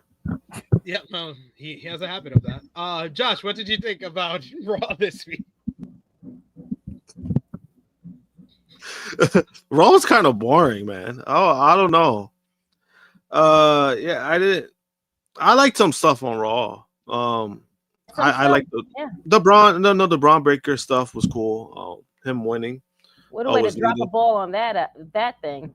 Shit. Dude, we got it. You brought it up, so we got to address it. Yeah. Dude, why? I'm not even a Braun fan, and I can even see that they have dropped the ball. But why did they do that matchup on Raw? A Braun Breaker and LA Knight. As soon as they announced it, I'm like, you guys do know that neither one of these guys should be losing right now, right? You do realize you could have went with LA Knight last week to win the Battle Royal because you've been actually building Punk and Knight for months. Yep. So you should have went with that. Yep. And then your follow-up to that was have him lose to Braun Breaker. So yes, this is a little bit better than last week for Braun, but it might be like I've been seeing it more and more this week. More and more people saying, "Is LA Knight buried? Did they already miss the boat on LA Knight? Has WWE ruined LA Knight?" Yes. And the answer to all of that is yes, kind of. No, not like yes. I said it over on In the Weeds. I'll say it here. He is this generation's Razor Ramon. His ceiling is going to be the Intercontinental title. That's the title that he's going to win. That's the biggest title he's going to win in his career. Yeah, honestly, I've been saying it. I mean, honestly, I've been saying it. You know, with LA Knight, I've been saying it for years. When people got behind him, he got over. I told people, I was like, yo, this is not a guy that they're gonna make a world champion, and it has nothing to do with LA Knight himself. It's the fact that the company has who they want as, like, you know, those kind of people. He's not that guy. Why? Because he's not even one of their own technically. But it's one of those things where, you know, we're in the sense of the wrong guy gets over. He's the wrong guy that got over. That's all it really is. He got so over that they're like, all right, we can make merch off of him. We can make money off of him. But that's as far as they're gonna go with him. I mean, it's very unfortunate because I think the guy is really good. You know, he's good in his own right. His wrestling, in my opinion, has gotten better. Like it's been better to watch, honestly, because I do feel like, oh shit, he's been doing more. He's, you know, he tries. You could see that he tries certain things. He takes more risks now too, where he does like top rope stuff. He wasn't really doing that like in Impact or anything. So he's been doing more stuff, even in ring. It's just that this is a guy that people are hoping that, oh yeah, he's gonna get a world championship, and I don't think it's gonna happen. And by the time it does happen, are people really gonna care? And that's the unfortunate part. Yeah, and Power Drive Finisher gonna make it a good point too. He's like, LA Knight is what Jey Uso should be. Yeah, yeah. Jey Uso should be a guy whose ceiling is the Intercontinental Championship and U.S. title. Like, LA Knight had the chance to be a breakout star because he has that charisma, that charm, that quick-wittedness that not a lot of wrestlers had, and I feel like they've already missed the boat. It's already over. It's done. Yeah, and it feels like he's so similar to other people that were given the shot too. Like he has the 4-letter catchphrase, and he gets the similar reaction of Jey Uso. He does. He's a 42-year-old new upper mid-card star like Damian Priest. Damian Priest got a world title run. He couldn't. Like let's make that make sense. You know what I'm saying? Like, you let Priest Damian Priest was not as over as LA Knight. He's still not as over as LA Knight. Not even close. But you still let him be champ. You still made him be Money in the Bank winner, and maybe he could be Money in the Bank winner this year, and maybe he'll get his time. But you know, I don't know. But then also, Damian was in a perfect wave of Judgment Day-esque storyline. That when Judgment Day was the hottest thing on Raw, you know, they were able to ride that. And you know, now when you look back at it now, because of what Priest has been doing lately, it's kind of like, you made Damian Priest champion. You can't make LA Knight champion. You know what I mean? Like, it's something ain't adding up here, guys. Right? How is he able to be champion, but this guy isn't? Have y'all heard these two guys' reactions when they come out? Like, here we are. But a lot of this conversation is a conversation because of WWE having to make changes due to the Seth Rollins injury. WWE superstar Seth Rollins has confirmed that he will be out of action for roughly 6 months following his shoulder injury. Damn. The announcement came directly from Rollins, who shared details of his setback. While co-hosting Good Morning Football on the NFL Network, Rollins revealed that he was indeed injured and out of action for 6 months. The rumors about the injury began swirling after Rollins was attacked by his Vision stablemates on a recent episode of Raw. While some reported this was done to write Rollins off TV due to an injury, many, including his Good Morning Football co-host, considered it a hoax because of what he did with faking the injury following Money in the Bank 2025. The Visionaries, exactly, that's what he is now. The Visionaries' last match was at Crown Jewel 2025, where he defeated undisputed WWE champion Cody Rhodes to win the men's Crown Jewel championship. However, the star himself has set the record straight. Seth Rollins has already vacated the World Heavyweight Championship. CM Punk and Jey Uso will fight for the title at Saturday Night's Main Event tonight. And he said about the matchup, he said, I wish I could rip this thing off, man, but I'm out, guys. 6 months. My World Championship is going to be worn by some schmuck, either Jey Uso or CM Punk. It's awful. It really is the Halloween scares, guys. But I'm here. So, what do you think? Seth Rollins out for 6 months? Do you believe him or do you not? That's the question that we have to ask now.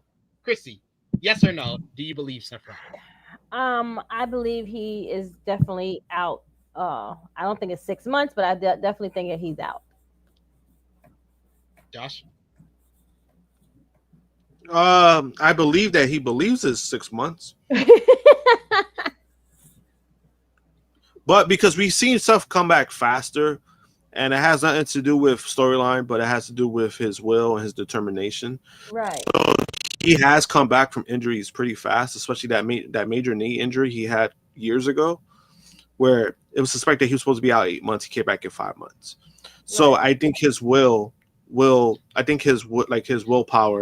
he'll come back sooner, in my opinion. But I do believe that it is about 6 months. The shoulder injury he did get, for like a motherfucker like me, it'll probably be like a year. But for him, 6 months, 6 months, I think he'll be back. Mm-hmm. I think we can expect. I think if he has the miraculous recoveries that he usually does, I could see him having a match at WrestleMania next year. But I think that it's more kind of optimistic to say Raw after WrestleMania return. Yeah. Speaking of the big main event for tonight's show, CM Punk and Jey Uso will battle for the vacant World Heavyweight Championship at Saturday night's main event. The show will emanate from the Delta Center in Salt Lake City, Utah. The latest Wrestling Observer newsletter, Dave Meltzer, commented on the possible outcome of this matchup. The veteran journalist stated that WWE intends to crown Braun Breaker as World Heavyweight Champion at a bigger event like the Royal Rumble or WrestleMania. With Seth Rollins' injury forcing WWE to change their plans, Meltzer stated that the company could look to crown CM Punk as champion this weekend. The Second City State may hold the title until a marquee premium live event comes around, where the creative team will likely pull the trigger on Braun. Meltzer cited Punk's appearance in the WrestleMania 42 promo as a hint that he will beat Jey Uso this weekend to become the new World Heavyweight Champion. Punk initially won the world title at SummerSlam 2025 at the expense of Gunther. However, his reign was short-lived as Seth Rollins went on to pull off the ruse of the century by immediately cashing in the Money in the Bank contract. The Best in the World earned another shot by beating Jey Uso and LA Knight in a triple threat match a few weeks ago on Raw. He was set to face Seth Rollins at Saturday night's main event. However, after Rollins relinquished the title due to injury, a battle royal was held with Jey Uso winning. Interestingly enough, Braun Breaker was not featured in that matchup. But my question to you guys is not who's going to win that match. We'll do predictions at the end of the show, but the part of this report that I find most interesting is the Braun Breaker element of it all. Krssi Love, you weren't here with us last week, and we kind of discussed, me and Josh kind of feel like this is all smoke and mirrors by WWE, and we're not buying that the plan is to immediately crown Braun Breaker. Me personally, I don't think Braun Breaker will be World Heavyweight Champion before WrestleMania 42. So, if you are to believe these reports and believe the plan that WWE has, do you believe that Braun Breaker will be a World Heavyweight Champion by no later than WrestleMania 42? Krssi. You're muted, Krssi. Sorry, the drum line in the background. My bad. I know. So I think that they are waiting for whatever particular time. I guess they're saying like this is too soon or too. I mean, it's one of not a big enough show.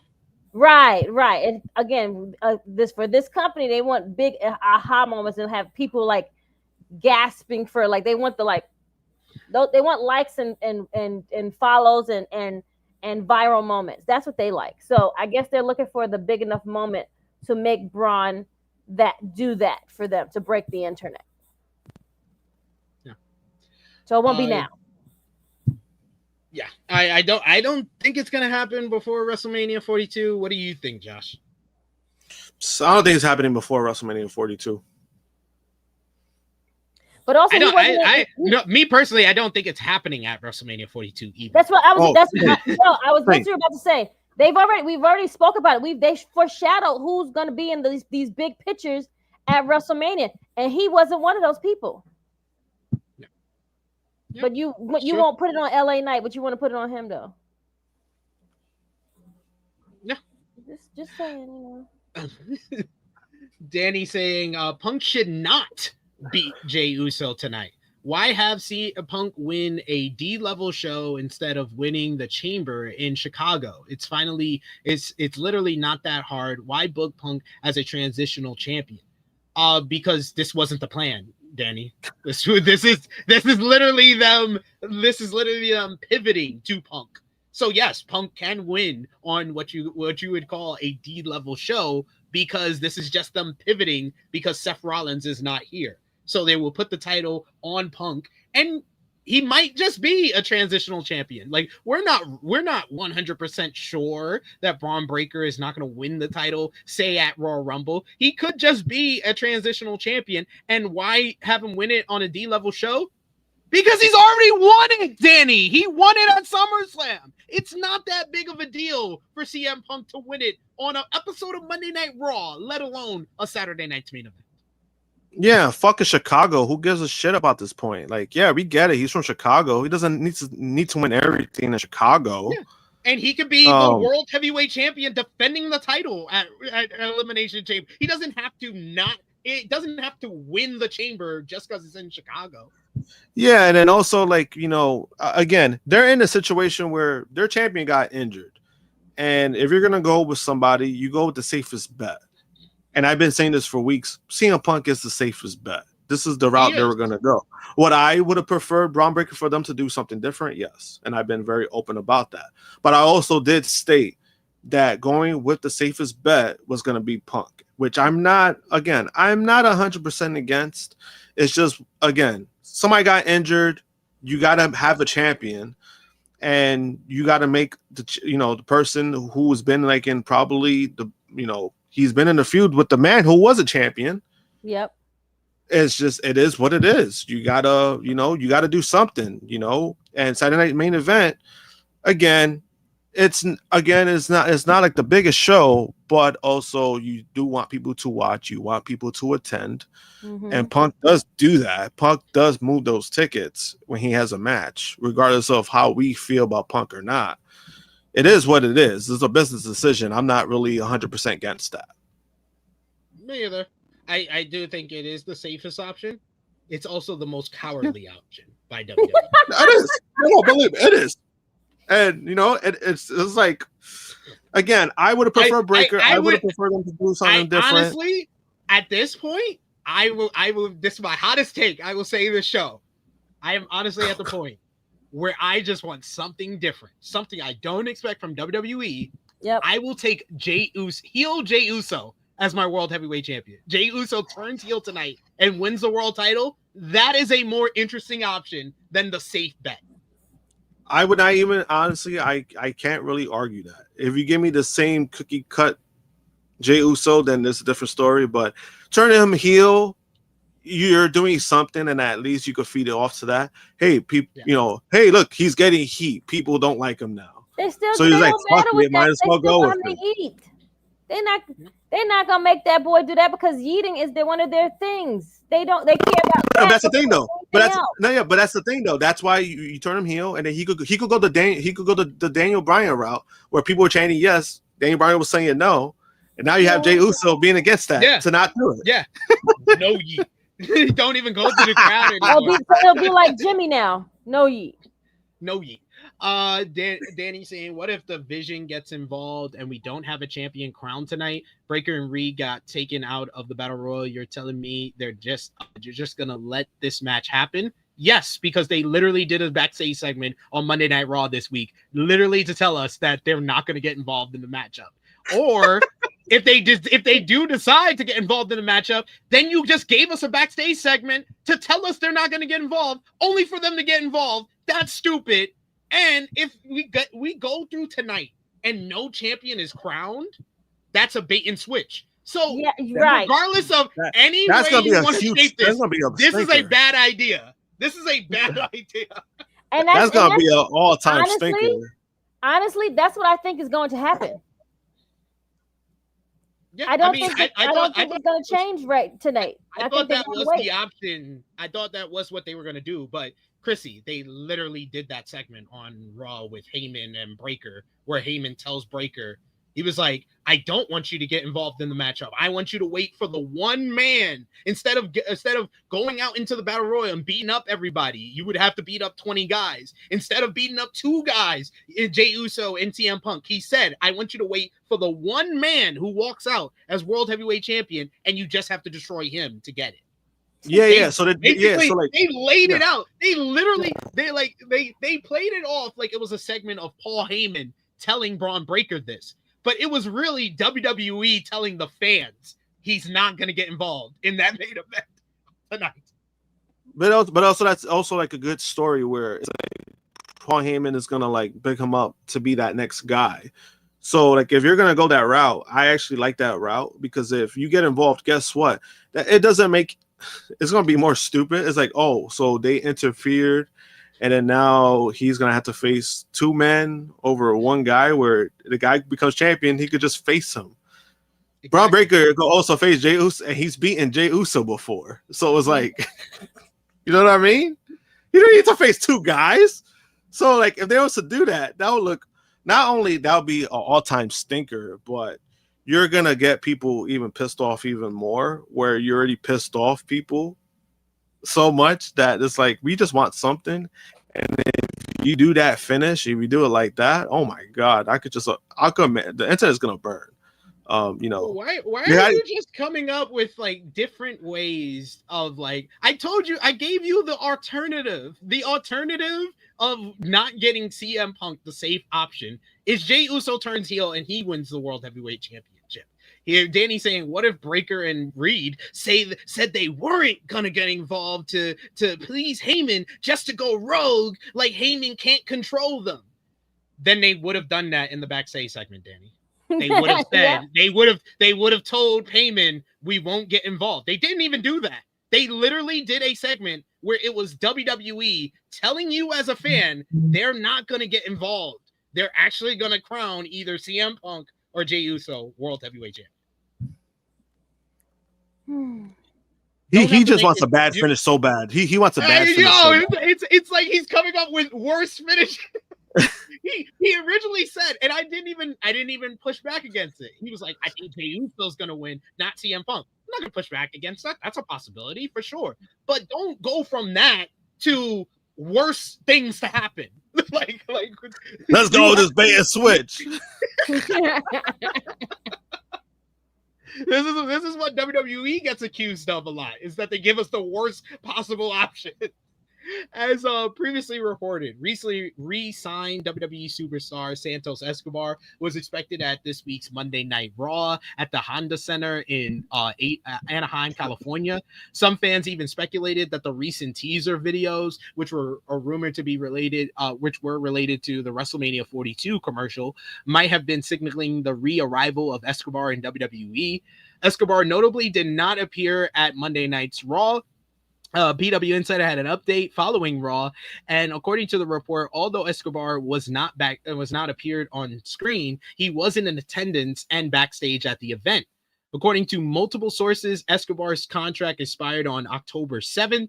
He was then re-signed with the company the following day. The timing has fueled speculation that WWE could be planning to reintroduce him into an ongoing storyline or even shift him to the Raw active roster.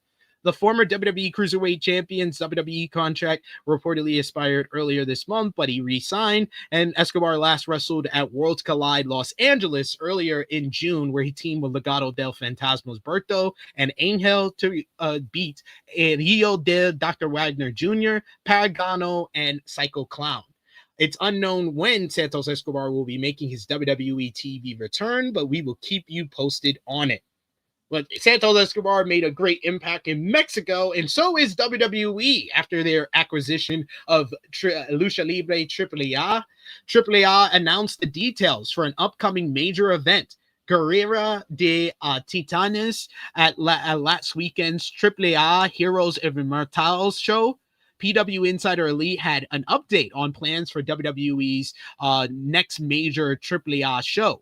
As noted, WWE Hall of Famer Rey Mysterio appeared in a video message at Hero Immortales last Sunday, announcing that Guerrero de Titanas will take place in December, and he will be appearing at the upcoming event. PW Insider reports that it is being pushed to be as big as AAA's other events, including Worlds Collide.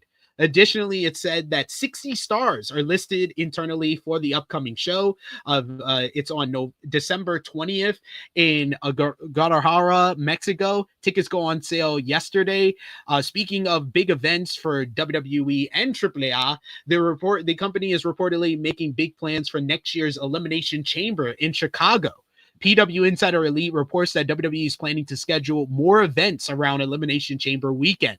In addition to Elimination Chamber, PW Insider reports WWE is planning to hold Friday Night SmackDown on February 27th, suggesting that Elimination Chamber will be on February 28th. Also, WWE is reportedly planning to hold a AAA and NXT shows during Elimination Chamber weekend. WWE has not yet announced the date or venue for the upcoming premium live event, but the above report indicates that the event will take place on February 28th. AAA and NXT shows in the area have also not been announced by WWE, but as noted, Elimination Chamber is scheduled for February of next year in Chicago. WWE last visited Chicago on September 5th. That was most notably the show where AJ Lee returned, and next year's Elimination Chamber will be the first USPLE of 2026 as Royal Rumble will take place in Saudi Arabia. And since WWE's acquisition of AAA, the company has routinely featured WWE superstars under the AAA banner. TNA wrestling stars have also crossed over, and Dominic Mysterio now holds the AAA Mega Campeon. He defended it against WWE superstar Dragon Lee in the main event of Hero Immortales. Excellent matchup. I actually watched it just before we went live. My God, that was a banger. WWE announced the acquisition of AAA ahead of WrestleMania earlier this year, and their next event is on November 2nd. Finally, we got an update on everybody's favorite wrestling promotion. Are y'all ready? We got to talk about Real American Freestyle, the fastest rising professional wrestling league, founded by Chad Bronstein, Eric Bischoff, and the late Hulk Hogan, is reportedly close to finalizing a national television deal. According to PW Insider, RAF is in advanced discussions with major networks, including ESPN and Fox, to launch a weekly TV series in January 2026. Sources confirmed to PW Insider Elite that RAF has been locking in full-time staffers for the production and logistic aspects of the company. The promotion aims to showcase elite athletes from both wrestling and MMA in competitive matches without scripted storylines. RAF recently hosted its second live event at Penn State University, streamed on Fox Nation like RAF 01, earning strong viewership and live attendance. WWE Hall of Famer Eric Bischoff was the lead producer for the event, while Dave Shahid led the production. The upcoming RAF 03 will feature both established and new talent. Notable names include Michael Chandler and Chad Mendez, who will headline the show at the Wintrust Arena in Chicago this November. PW Insider also reported that Oklahoma City is a strong frontrunner for RAF 04.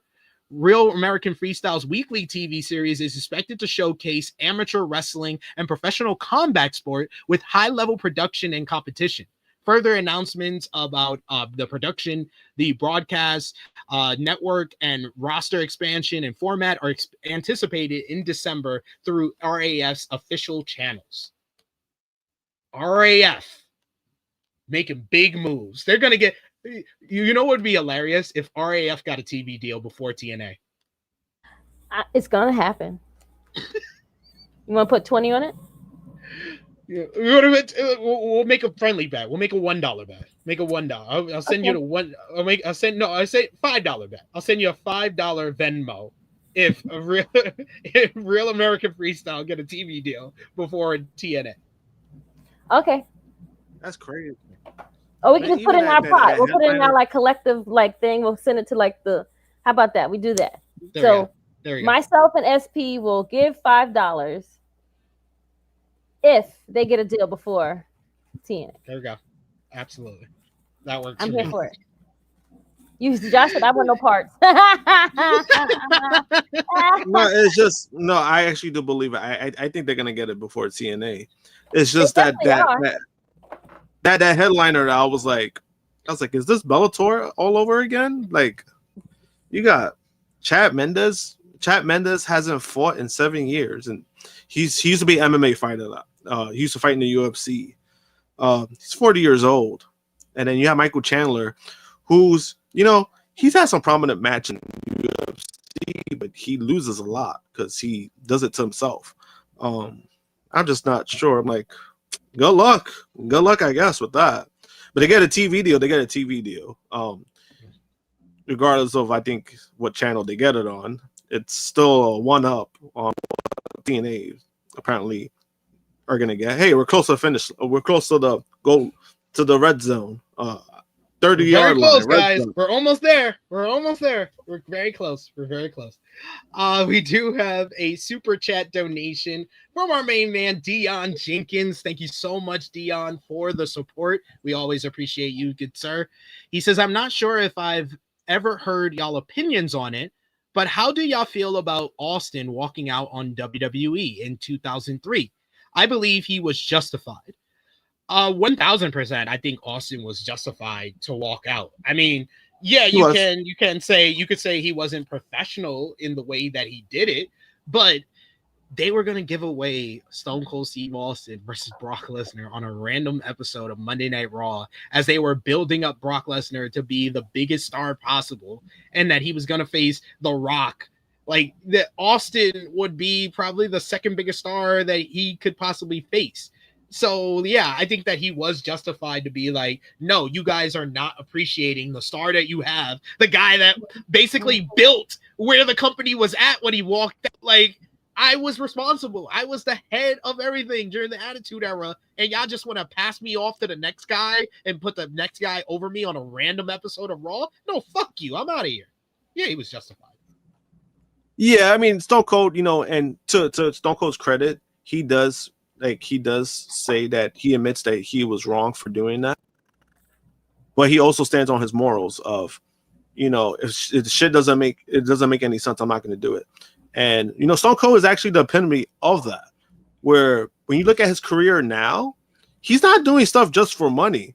Like when he did that WrestleMania 38, 39 match, he wanted to come back. He wanted to be in good shape. He wanted to do it where it was like, all right, I just don't want to do it for the money. I wanted to do something nice with the fans. And, even the follow-up, they're like, oh, let's put you in a match with Roman Reigns. He didn't want to do it. He didn't want to do it because he knew like his window was closed. So when it comes to Stone Cold, I mean, this is the man who's always stood on business. And back then he stood on business, then he stands on business now. So I will always love Stone Cold no matter what he does. Yeah, I respect him for standing on business. Always stand on business, y'all. We got Dion with a follow-up question. Do y'all think more top guys should protect their spots? I think we're getting that more often than we had in the past 20 years now. Like Roman protects his spot. Trust me, he does. Cody protects his spot.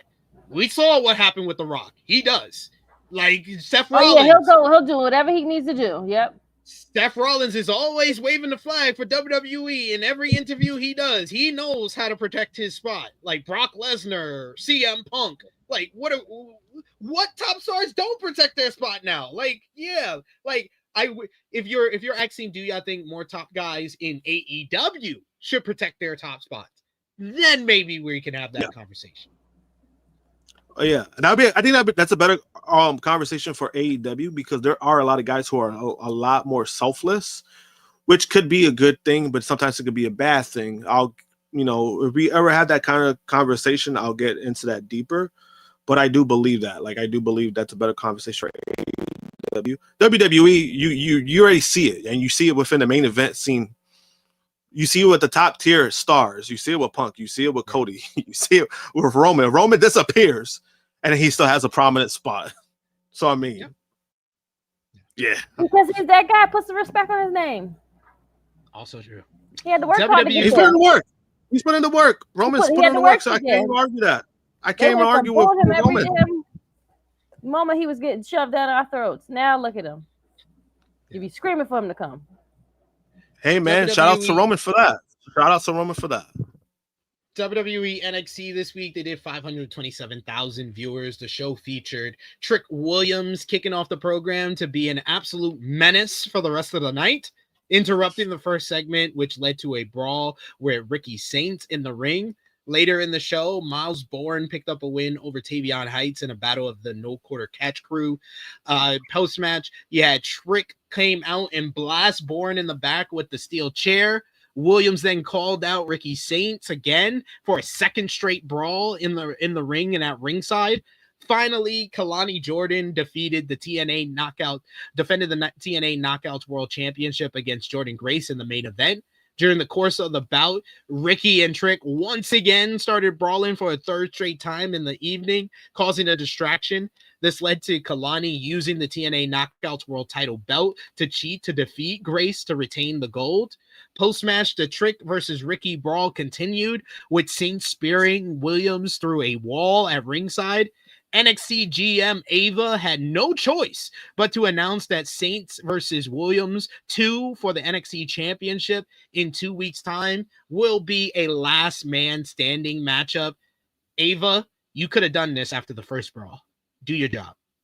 Jasper Troy beat Axiom to advance to face El Grande Americano for the WWE Speed Men's Championship, while Kendall Gray defeated Lash Legend to retain the WWE Evolve Women's Championship. Tatum Paxley cut a promo about her remarkable victory at NXT Halloween Havoc and how she plans to give others the same opportunity she was given. Paxley introduced the spin the wheel, make a deal concept to spin and find out who would face her first for the championship on the show, with Lola Vice being landed on. This led to Lola versus Tatum actually going to a no contest when Fatal Influence attacked both women and Izzy Dane to set up a 6-woman tag team matchup next week on the show.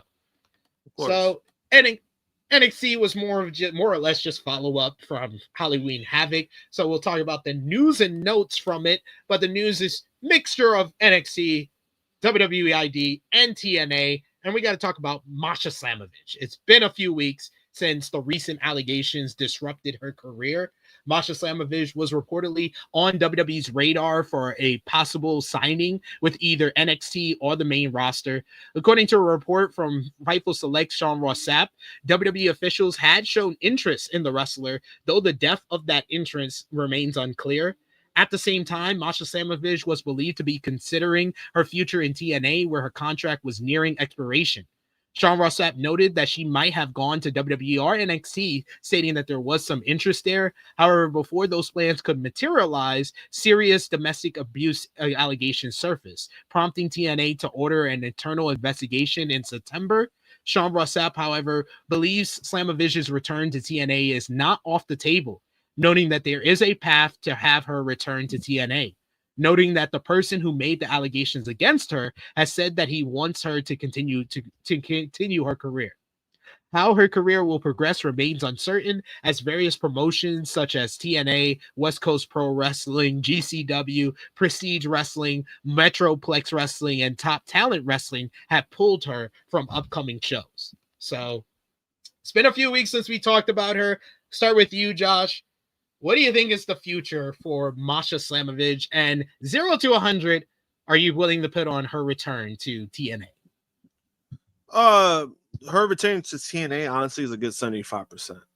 TNA has shown they kind of put up with stuff like this.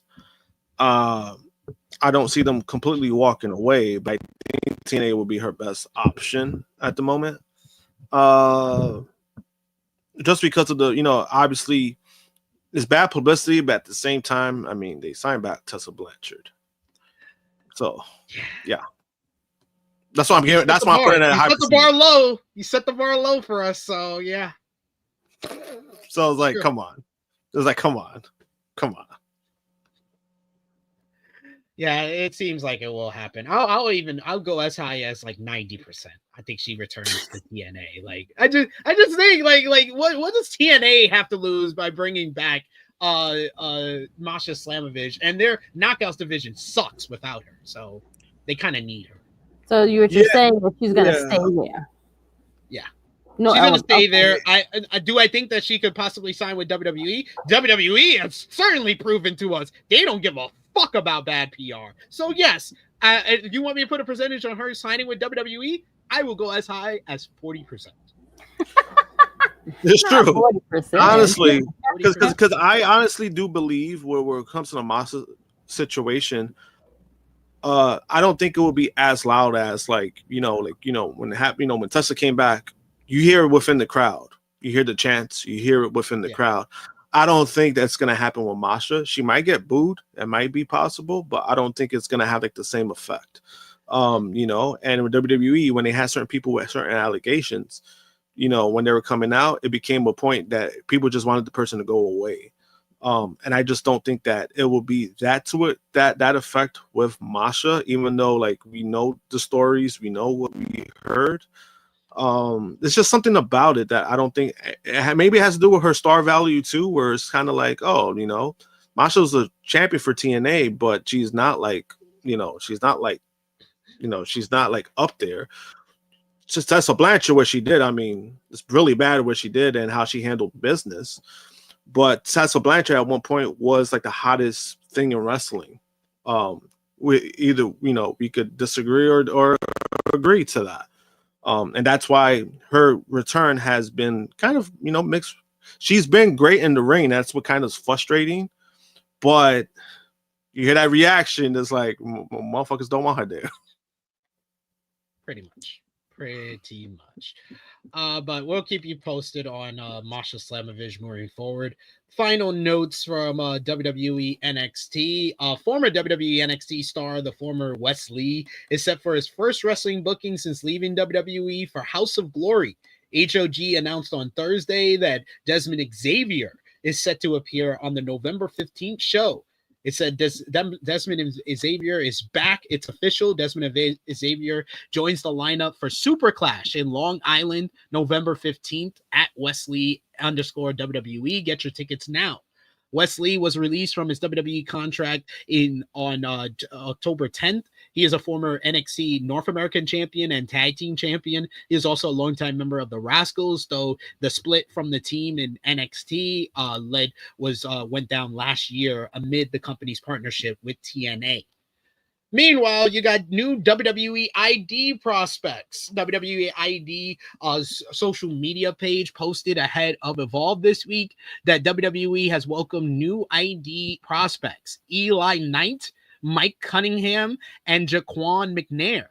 Give them a follow, it said. We look forward to seeing how they develop in the WWE ID program.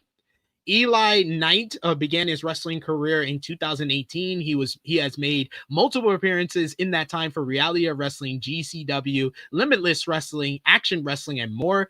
Knight is a former Action Wrestling tag team champion and a two-time ROW tag team champion, and he is a trainee of Booker T. Jaquan McNair is a former Division I wrestler who trained Team Fearless Training Academy under Brad Lodi Kane, the former Lodi of WCW fame with the Ravens flock. And finally, you had Cunningham, who trained at the Nightmare Factory Academy under Cody Rhodes. He made his professional wrestling debut last year at QT Marshall's Turnbuckle Championship Wrestling. WWE Evolve this week. The show featured Kendall Gray. She spoke for the first time as the WWE Evolve Women's Champion, talking about how she started from the bottom and has made it to the top of Evolve. But just when the promo was over, PJ Vasa made her official Evolve debut to absolutely destroy both Gray and Carly Bright to close the program. Tate Wilder picked up a win over Laredo Kid and Marcus Mathers in a solid three-way matchup, while Mason Holiday beat Jin Tala in the opener. And then we talked about it last week. We kind of briefly talked about it, but we can kind of go in depth now about Marigold Grand Destiny. Last Sunday was the big event for the Marigold promotion, which featured the grand return to Japan for IYO SKY.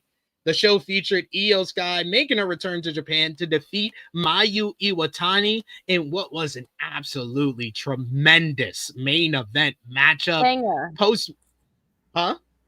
Banger. Absolutely. Post match, both ladies showed respect to one another. You had Miko Ano beat Tami Hayashita in a excellent bout as well to win the Marigold World title. You had Sarai made her return to pick up a win over Chika Okoto in a rock solid bout. Darkness Revolution won the Marigold Twin Star titles by defeating Magenta. Magenta was awesome in this matchup. I really liked them. Shicharo Hashimoto beat Siri Yamaaka in a very good match as well. And then finally, Victoria Yuzuki picked up a victory over Maya Sakura in a splendid bout to win the Marigold United International Championship. But Krssi Love, you wanted to mention it. What did you think about Mayu and IYO, the main event of the Marigold show? For you to send us something, I figured it was something that we needed to watch, and it was like, oh, it was like really, really good. Like I really, really, really, really need to watch this. So, thank you, sir. Appreciate you for sharing because it was really, really, really, really, really, really good. I'm surprised they actually let her go over there because you know how they are. They don't really like for you to like go to other people's promotions, and you know. I think this is part of like the deal. Like the deal was I think that Triple H was in Rossi Ogawa's here to leave Stardom and start his own promotion. And I think a part of that, him manipulating Rossi to do that, Rossi made a deal with him that he can get one of his stars for one big show every year because this is back-to-back years he's gotten IYO. And I thought this match was better than the Atami match last year. Yeah. Last year, IYO going back to Japan gave us the women's match of the year. This is one of the best women's matches of the year as well. Again. Right. I mean, fair. That is very true. I guess you got to sign the deal with the devil, and they'll let you get what you want, right? Exactly. Just had to sell your soul in the promotion that you created. That's all you had to do. You know, that's all it is. That's nothing crazy. Nothing too crazy, nothing too drastic. Josh, what did you think about Mayu versus IYO? Oh, I mean, it was incredible. Might have been a lot of the women's matches this year have been actually great. This might be the best one in my opinion. Yeah, it was crazy. I was like, oh, you know, like, and it's kind of crazy because the both times that IYO has been there, she's had like match of the year quality matches, and I'm not saying just women, I'm talking about in general. So it's kind of like one of those things where it's like, you know, she's gonna go back next year and do the same thing. Who's gonna be up this side? Who wants a match of the year? You get a match of the year. You get a match of the year. Everyone gets a match of the year. You know, and you know, she was great. I mean, you know, it's just it's so weird because it's like you know, like we see her on WWE TV and we've seen the great things that she's done, but it's like when she goes to Japan, it's like a different level like we see from her. Kind of just tells you how talented she really is. It's true. It is very true. But that is all from the WWE verse. You'll hear more, I'm sure, when we get to match of the week in regards to IYO and Mayu. But before we get into AEW and the Converse, I think it's that time again, guys. It's Tik Tok time. And Krssi Love, you missed us last week. Where we had a new game introduced to us for Tik Tok time, which is King of the Hill. King of the Hill. Basically, we're putting two things. It could be wrestlers, tag teams, matches against one another. You choose what you think is better. Okay. And that person moves on for the next matchup. And then so on and so forth until we run out of names in the particular category that we're doing for King of the Hill. So do you understand? I understand. Let's do it. All right. So this week's King of the Hill, we are going to do, we did, what did we do? We did last week, we did 1990s matches, right, Josh? With you and John. This week, we're sticking with the 90s, and we're going to do famous 1990s pay-per-views. So, yes, famous 1990s pay-per-views for King of the Hill this week. And of course, you guys in the chat, y'all know what to do. Join the conversation, be a part of us, and you can get, maybe you'll get some votes in this as well. But we'll start things off here, and this is a vote of 3, so it's going to be 2-1. So you can have a different answer. We don't all have to agree with these. So, all right. Okay. We got first up to start us off, famous 1990s pay-per-views, King of the Hill. We got WrestleMania 6, headlined by Ultimate Warrior versus Hulk Hogan from 1990 versus Royal Rumble 1992, featuring Ric Flair winning what's arguably the greatest Royal Rumble of all time. Who you got? What is the King of the Hill? WrestleMania 6, Rumble 92. Krssi. Rumble 92. Josh. I'm gonna go with WrestleMania 6. I'm the deciding factor. I'm going with Royal Rumble 1992. That's like one of the greatest ever. All right. They just couldn't believe he came from WCW and he brought his own belt with him too. He's like, I know, I'm gonna win this belt. That's still one of the that's like top 2, top 3 Royal Rumbles of all time. Like it's timeless. I still go back and watch it, and it still holds up. All right. Royal Rumble 1992 versus SummerSlam 1992. Wembley Stadium, headlined by British Bulldog Bret Hart. Josh. Damn, that's a good one too.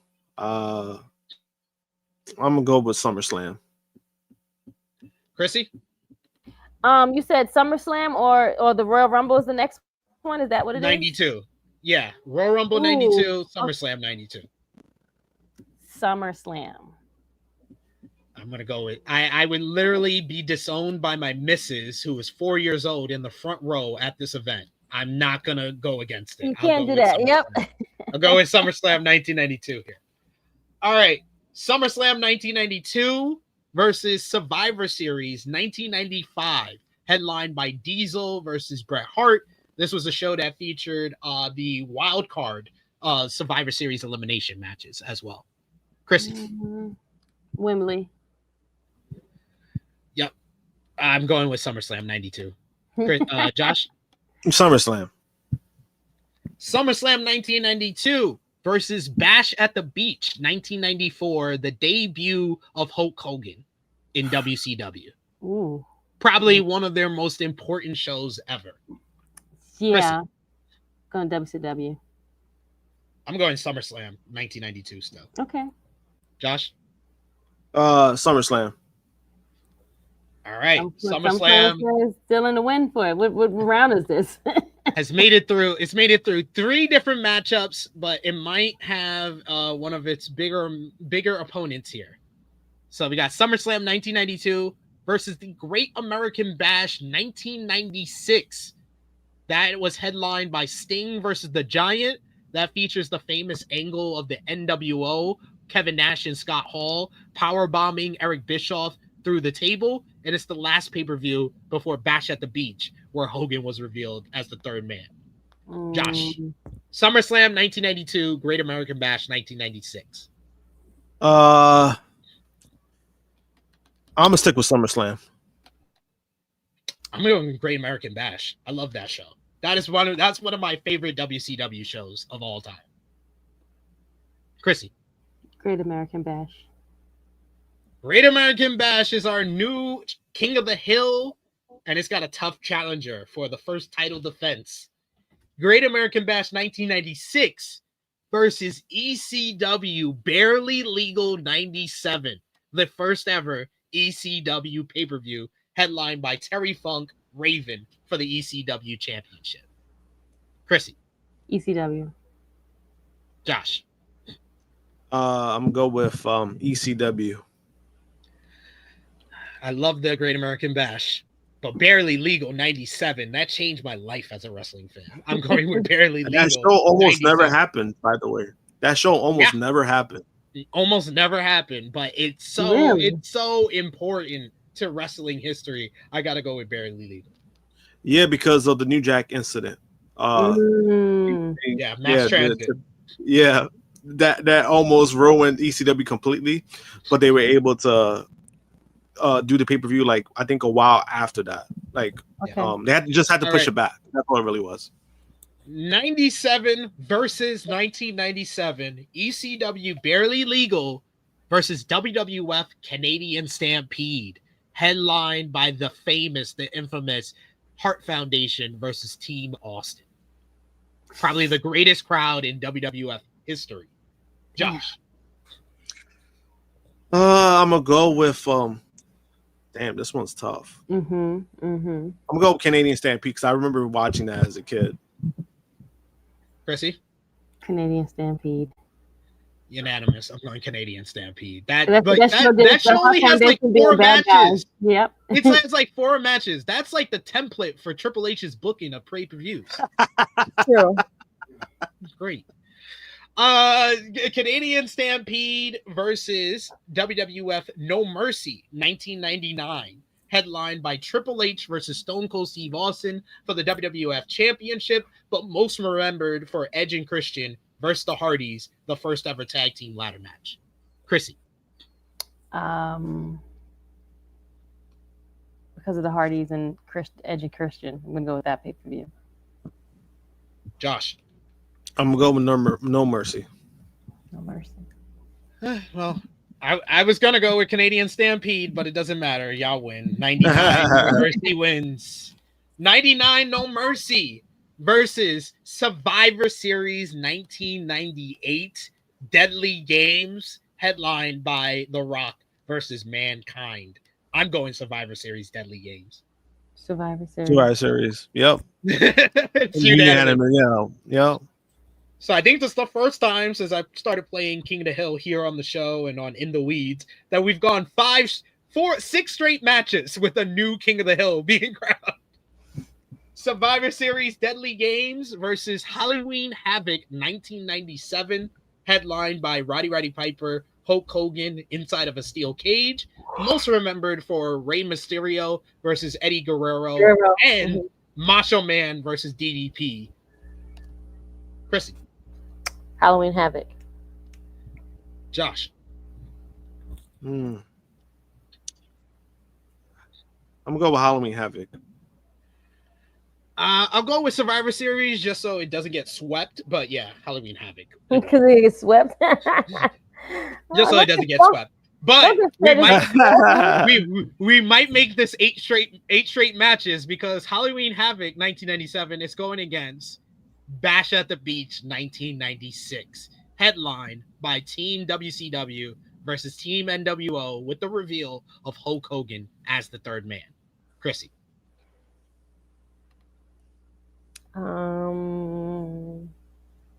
Bash at the Beach. I'm going with Bash at the Beach. Josh. Bash at the Beach. Bash at the Beach 1996 versus WrestleMania 14, headlined by Stone Cold Steve Austin versus Shawn Michaels, the beginning of the Austin era. Krssi. This is the best matchup so far to me. I'm gonna go WrestleMania 14. I'll go Bash at the Beach 1996. Josh. I'm gonna go Bash at the Beach. Bash at the Beach 1996 versus WWF SummerSlam 1998 Highway to Hell, headlined by Undertaker versus Stone Cold Steve Austin for the WWF Championship, most remembered for Rock versus Triple H ladder match, Madison Square Garden. Josh. Yeah. I'm going with SummerSlam. I'm going with Bash at the Beach 1996. Krssi. Bash at the Beach. Bash at the Beach, still our King of the Hill. Two more shows for it to go up against. Bash at the Beach 1996 going against another 1996 pay-per-view, Survivor Series 1996, headlined by Psycho Sid, Shawn Michaels for the WWF Championship, most remembered for Bret Hart versus Austin for the first time, and The Rock's debut. Josh. I'm go. What was the pay-per-view again?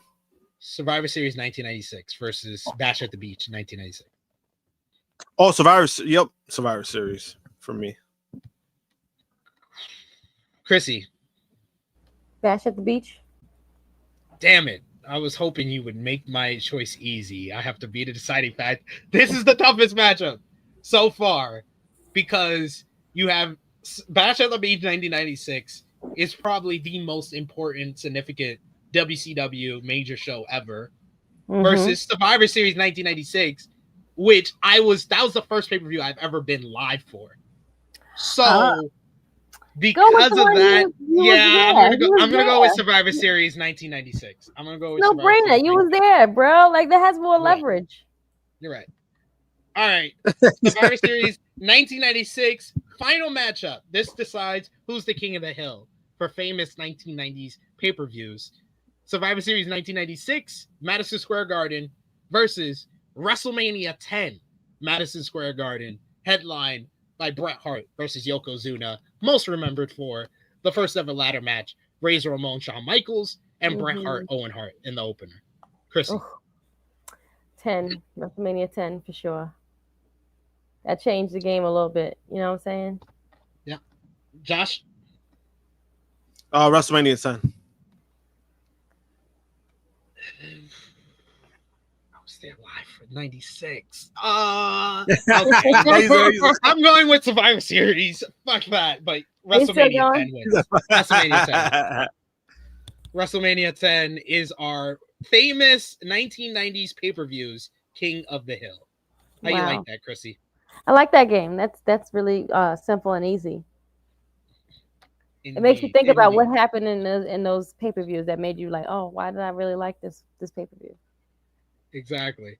All right, we got a new game. We got two new games debuting today for Tik Tok Time. We got Keep 4, Cut 4.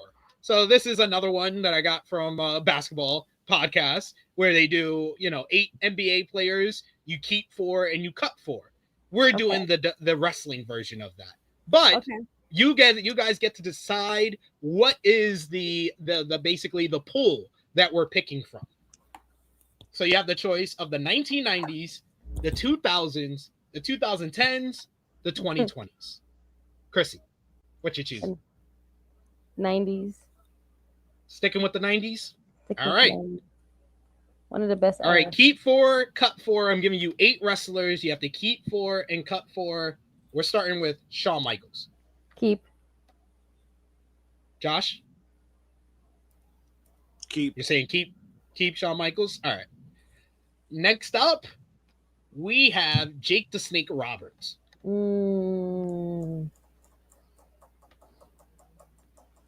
This is hard because I don't even know who my other people are. Exactly. I'm gonna cut Jake.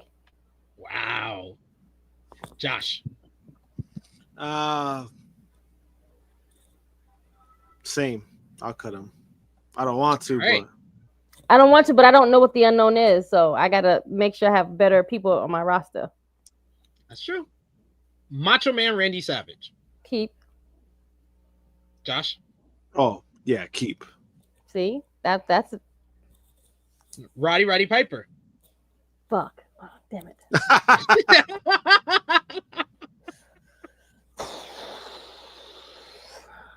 Shit.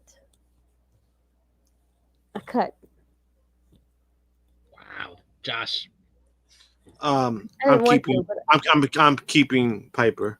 Okay. All right. So the chat will have to decide for y'all. There will be the deciding factor for y'all. We got one keep and we got one cut for Roddy Piper. Oh, we got 2 cuts. So yeah, that's Piper is cut. Damn.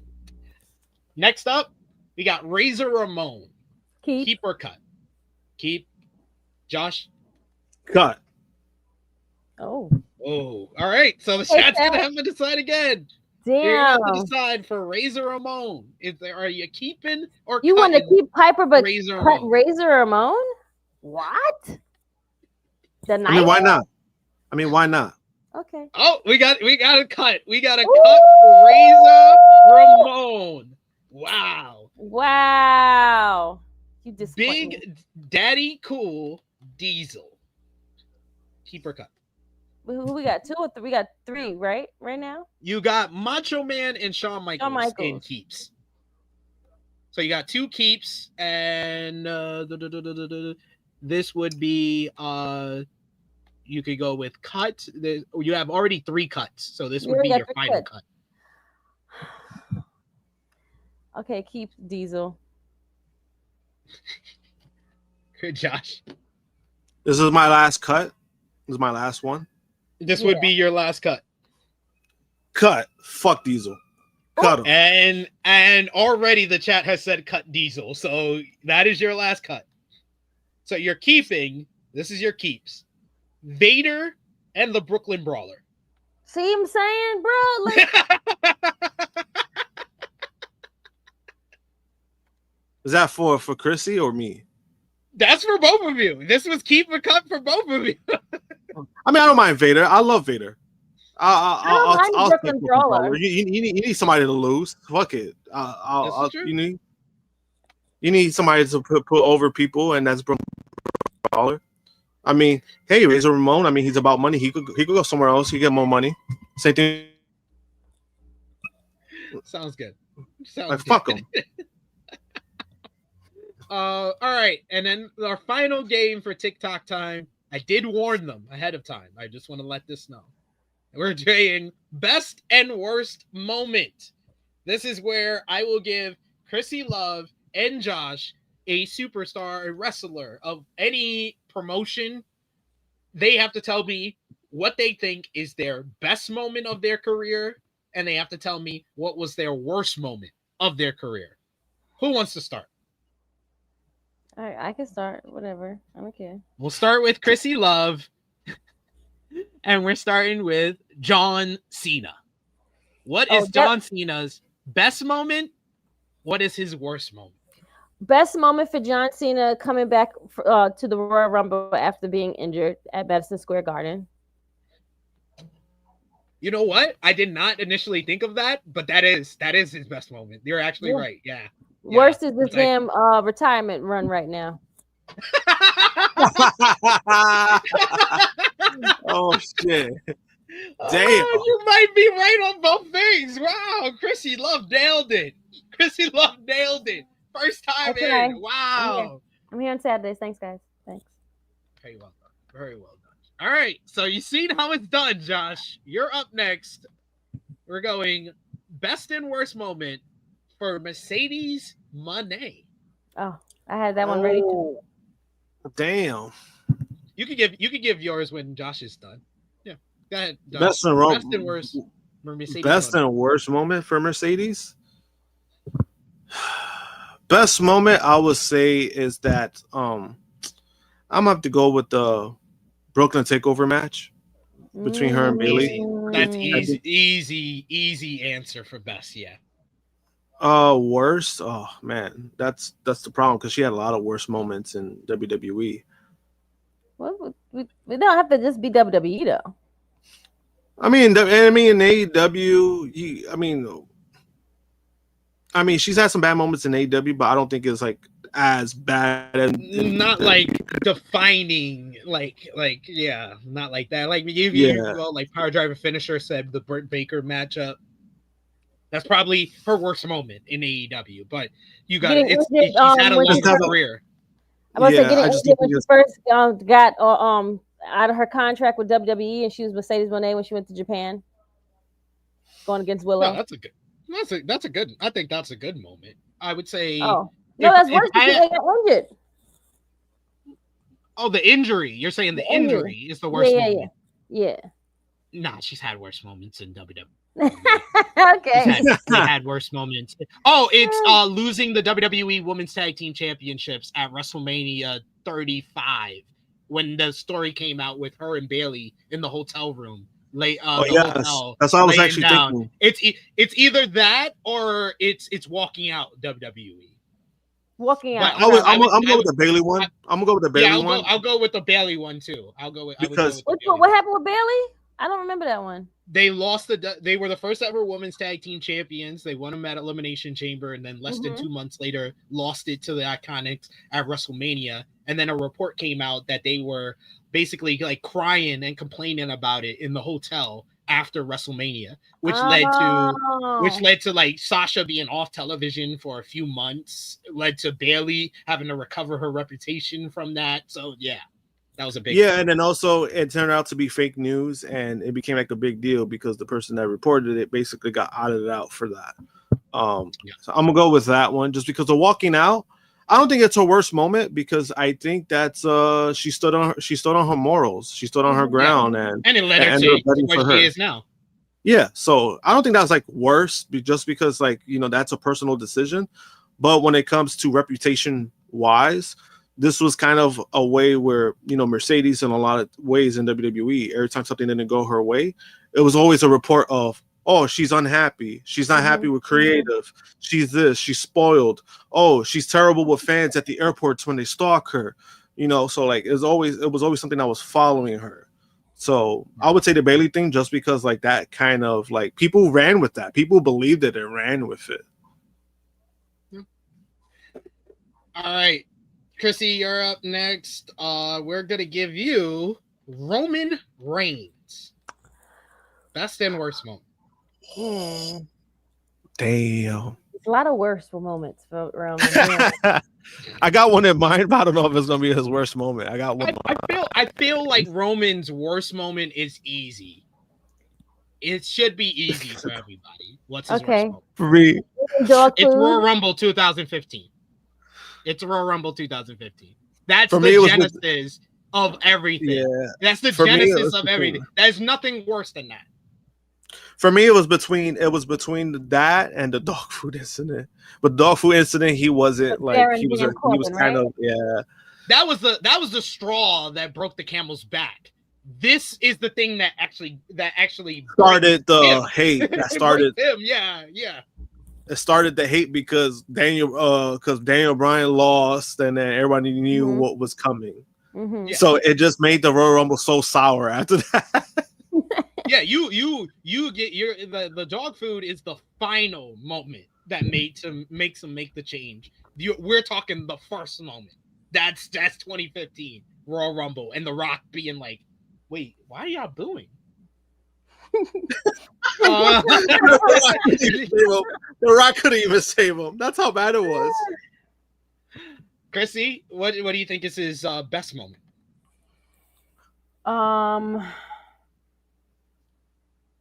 Aligning himself with Paul Heyman. Yeah, it's probably the SummerSlam return or the SmackDown following. I'm on the SummerSlam return. Yeah, because it's the same way, like you said, like the genesis of what it started. What started the Tribal Chief was the moment he came back, SummerSlam, where it was just it felt new, like it felt something different with Roman. Right. More badass, where it's like, oh shit, we're getting like a different side of Roman. Did he just turn heel? And that's what started the Tribal Chief run. So I would go with the SummerSlam one. I would actually, my answer would be the stack. It's the stack against Edge and Bryan when he stacked them both. That's the goated moment. I forgot all about that one. When did you feel like if the Roman Reigns was at his superpowers? It's that moment. That one? It's that moment right there. Yep. That's the one I know. Yeah, he did a dark side on the Justice League. I forgot. It's that one for me. All right. Final one for Josh here. We gave you your favorite. Cody Rhodes. Best and worst moment. Best moment easily him winning the title of WrestleMania 40. Worst moment Stardust. What? I wouldn't necessarily I wouldn't necessarily say Stardust. I would be more specific and say being Stardust after Dusty Rhodes passed away. Yes. More so, I don't think the gimmick itself is not the big backbreaker. It's still the gimmick after your dad died. I would say after, because it was the fact that, you know, when he started out at Stardust, it was kind of like, oh, all right, he's lined up with his brother, something different, something unique. But then it started running its course, and then when Dusty passed away, Cody wanted to be back to Cody Rhodes, and they said, no, you're going to stay at Stardust. And basically that's what started his momentum of, you know what, I'm getting the fuck out of here. So I would agree with that, the Stardust after his dad passed away. Me? Worst? Yeah. Worst moment has to be him taking a sledgehammer and the worst one? That's the worst moment? I thought it was stupid. It's dumb. I hated it. It was stupid. I loved it. I was that person. There are much worse moments. Krssi, I will tell you the moment that I was going to say. That's much worse than that. Do you want to know? And you're going to be upset with yourself. Are you ready? Okay, I'm ready. Cody Rhodes saved racism. That's worse. The saving racism promo. Oh, that promo? Is much worse. Yeah, that was, the getting a neck tattoo is much worse. Like, those two things are much worse than smashing the throat. Okay, the neck tattoo is one of the worst moments. Yes, let's do that. And it's like it's not that it's like on his neck, but it's like it's the colors that he chose, and then it's the placement and how big it is. That's why. You could have put that on your arm or your back, but you put it on your neck. That was crazy. When he did that, I was like, the tattoo looks badass, but it's like, bro, right, like it's your symbol. I get it. Like that's something, but it's like it's the placement and the colors of it. Like you don't have to be a Homelander on your neck. But now you got used to it. Now it's like, oh shit! Like now you know, you used to it because it's like it can't go anywhere. So you have to like. Yeah, but when he first came, I was like, what the fuck? I was like, this man. I was like, he's. I was like, you know what happened when he first did that? I was like, this man is corporate, and he put a neck tattoo. I was like, oh no. I was like, how does that look? Dion says Cody versus Roman not doing anything when Randy RKO'd his dad in 2009. I'm gonna be honest with you. I totally forgot that. That's not even close. And that's not even in my top 10 worst Cody moments. I can tell you 10 worst Cody moments from that era of Cody. I can tell you that. Not 10. What are we talking about? I can tell you 10 worst moments from that era of Cody. Okay, what's the best? There was a lot. There was a lot of down moments for Cody. People forget that. I was like, there was a lot of. You know what's worse during the legacy era of Cody than that? Getting fucked up by Shane McMahon 1-on-3. That's worse than him not doing anything when Randy RKO Dusty. Is Shane McMahon and those phantom punches beating up everyone from Legacy in that same year. How are you naming that when that one is right there? That made him look way worse. I mean, honestly, you know, Sig got a point, because if Randy Orton RKO my dad, I'd be like, damn, bro, you did something to deserve it. But to get beat up by Shane McMahon, that's painful. That's painful. Especially with the little baby punches he throws. Like, nah, like, I'm sorry, bro. And like, ain't none of y'all gonna do anything. Randy Orton or RKO y'all dads today, y'all gonna do something to steroid up Randy Orton? Fuck out of here. Y'all ain't doing nothing either. I'll brag about that. Yo, Randy Orton RKO my dad. Like, that's all you gonna talk about. Getting beat up by Shane McMahon, that's not nothing to be proud about, because he throws like a bitch. So it's like, exactly. I'd rather have my dad get RKO'd any day. Damn. All right, moving on over to the Converse. AEW Fright Night Dynamite this week on Wednesday. They did 459,000 subscribers, 459,000 viewers.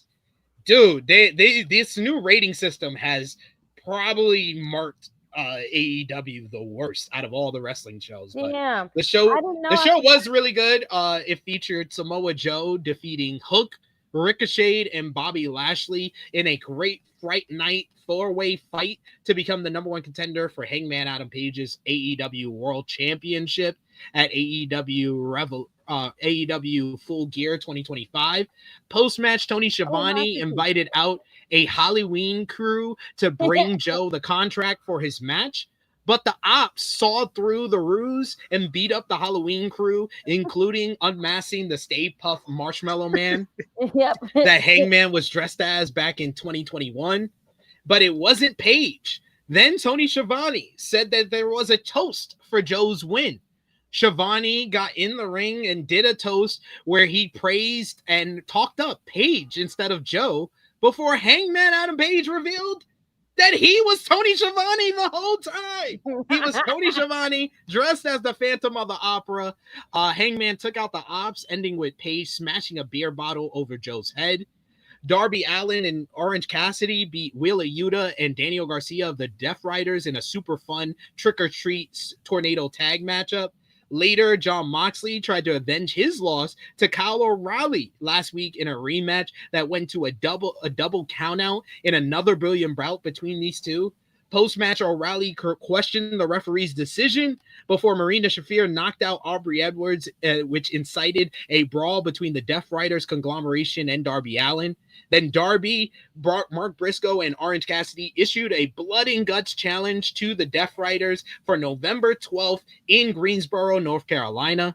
Sisters of Sin picked up a win over Jamie Hayter and Queen Aminata in a good match to advance in the AEW Women's Tag Team Title Tournament. Meanwhile, you had Penelope Ford announce that she had suffered a UCL tear in her arm and is medically disqualified from the tournament, so she will be replaced by Marina Shafir, who stepped up in a backstage segment with Megan Bayne and Jon Moxley. I like a John's face.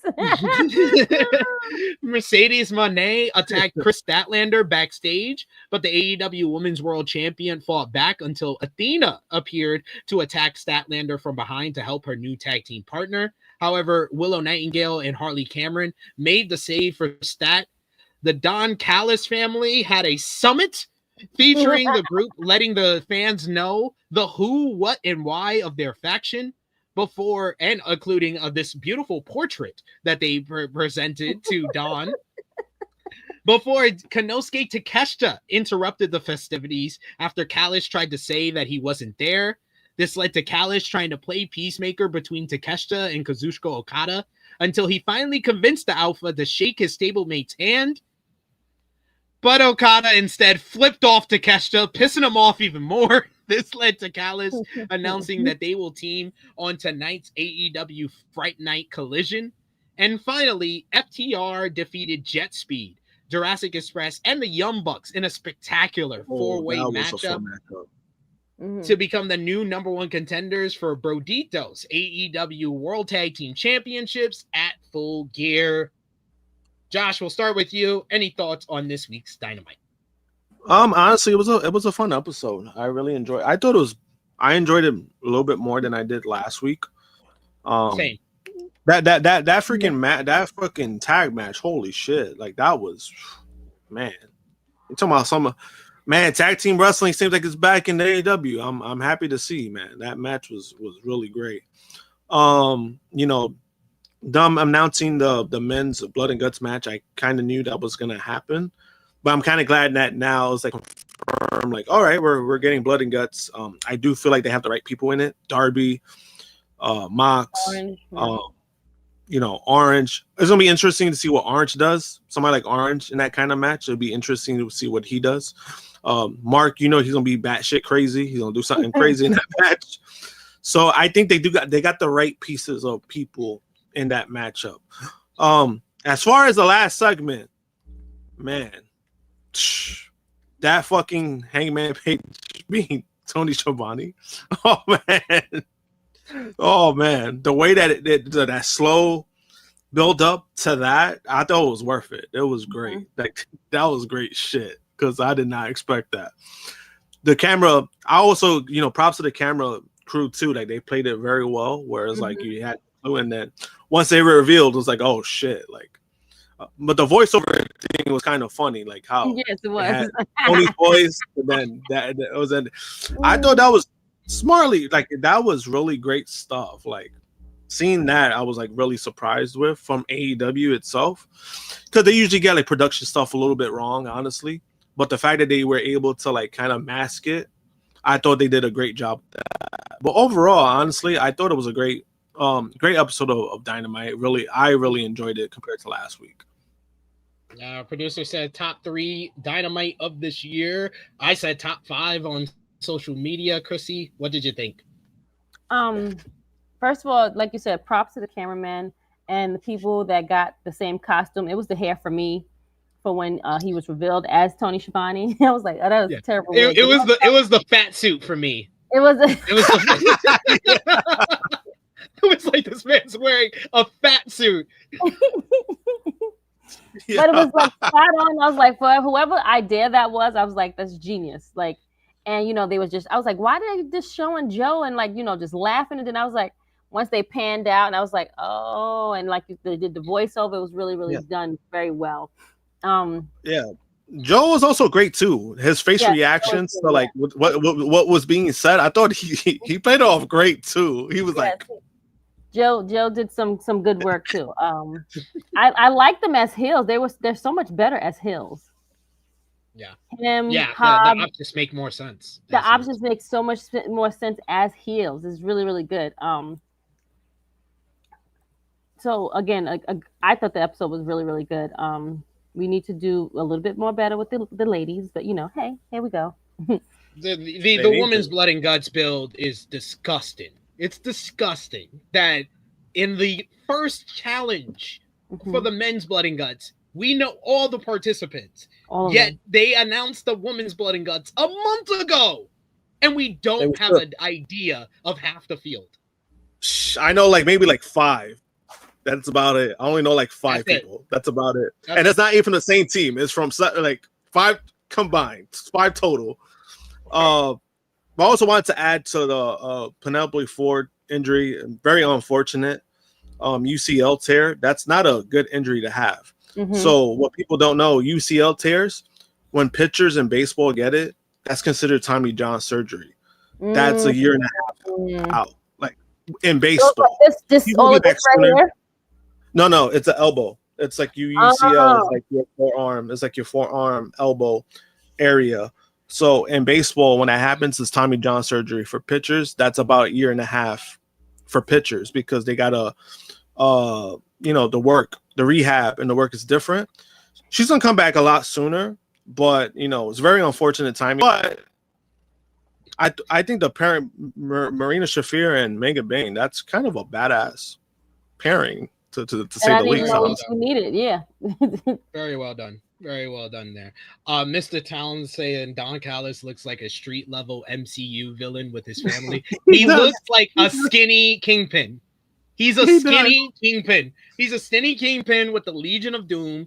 That was probably my favorite part of Dynamite this week was the summit. Because the dynamic between Takeshita and Okada is the best thing going in wrestling for me right now. I love it. It's the best story right now. It's the best dynamic. Don Callis is the best manager in wrestling right now. The Don Callis family is the best faction. I saw some people, I think, shout out to our friends over at Wrestling Republic. They were like saying, they don't think Don Callis family is the best faction in wrestling because there's too many people in it. It doesn't feel elite and stuff like that. You're not getting the point.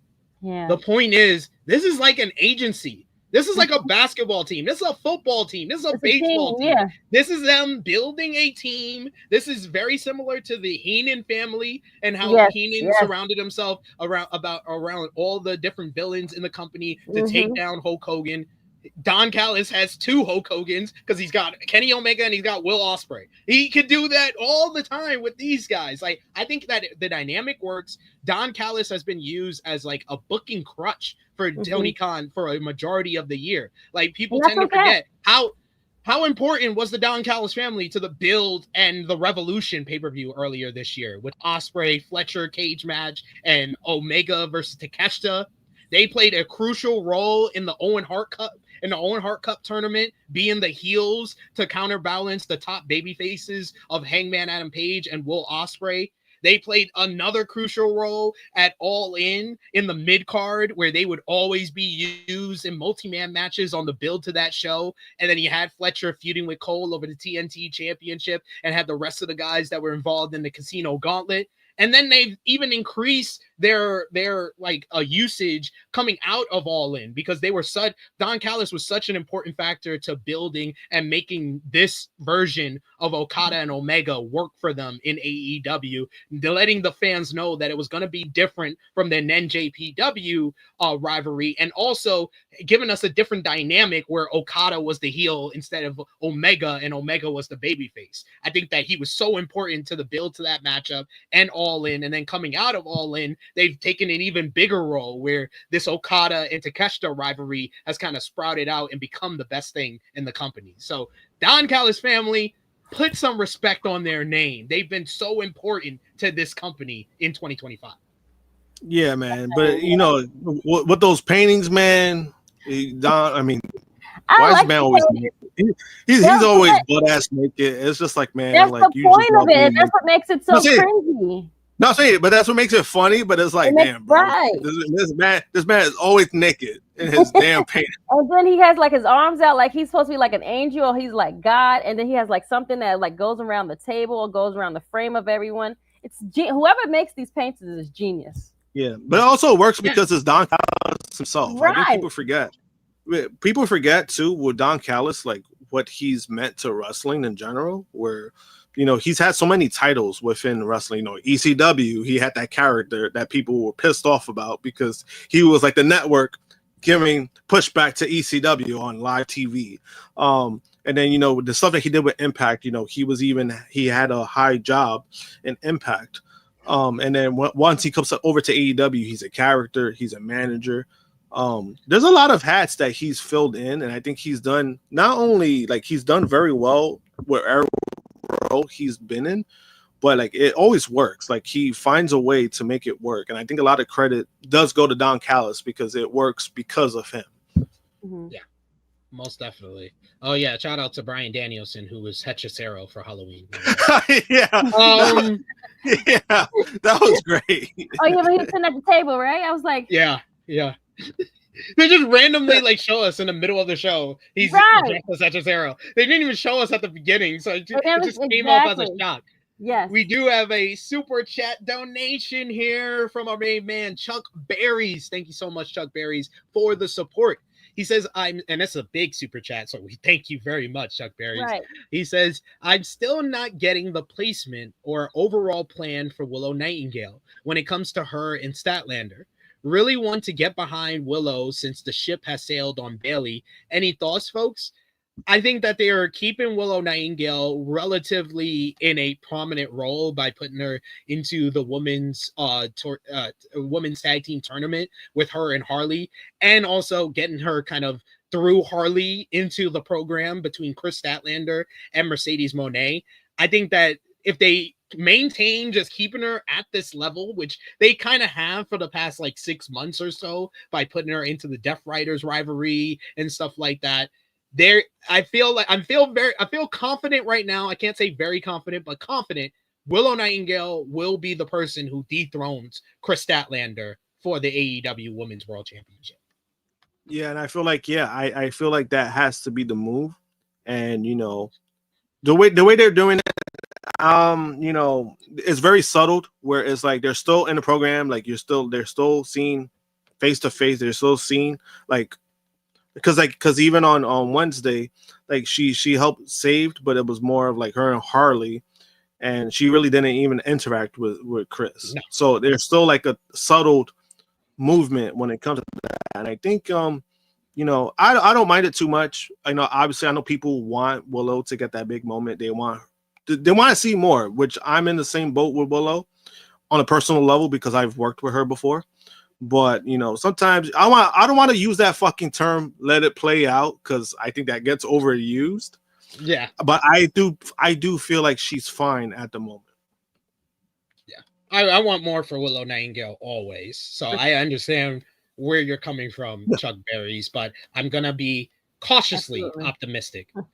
We do have another super chat donation here from our other main man, Dion Jenkins. Thank you so much, Dion. He's been taking the role of Will Chisholm. Will Chisholm, your spot's been taken by Dion. Thank you, Dion.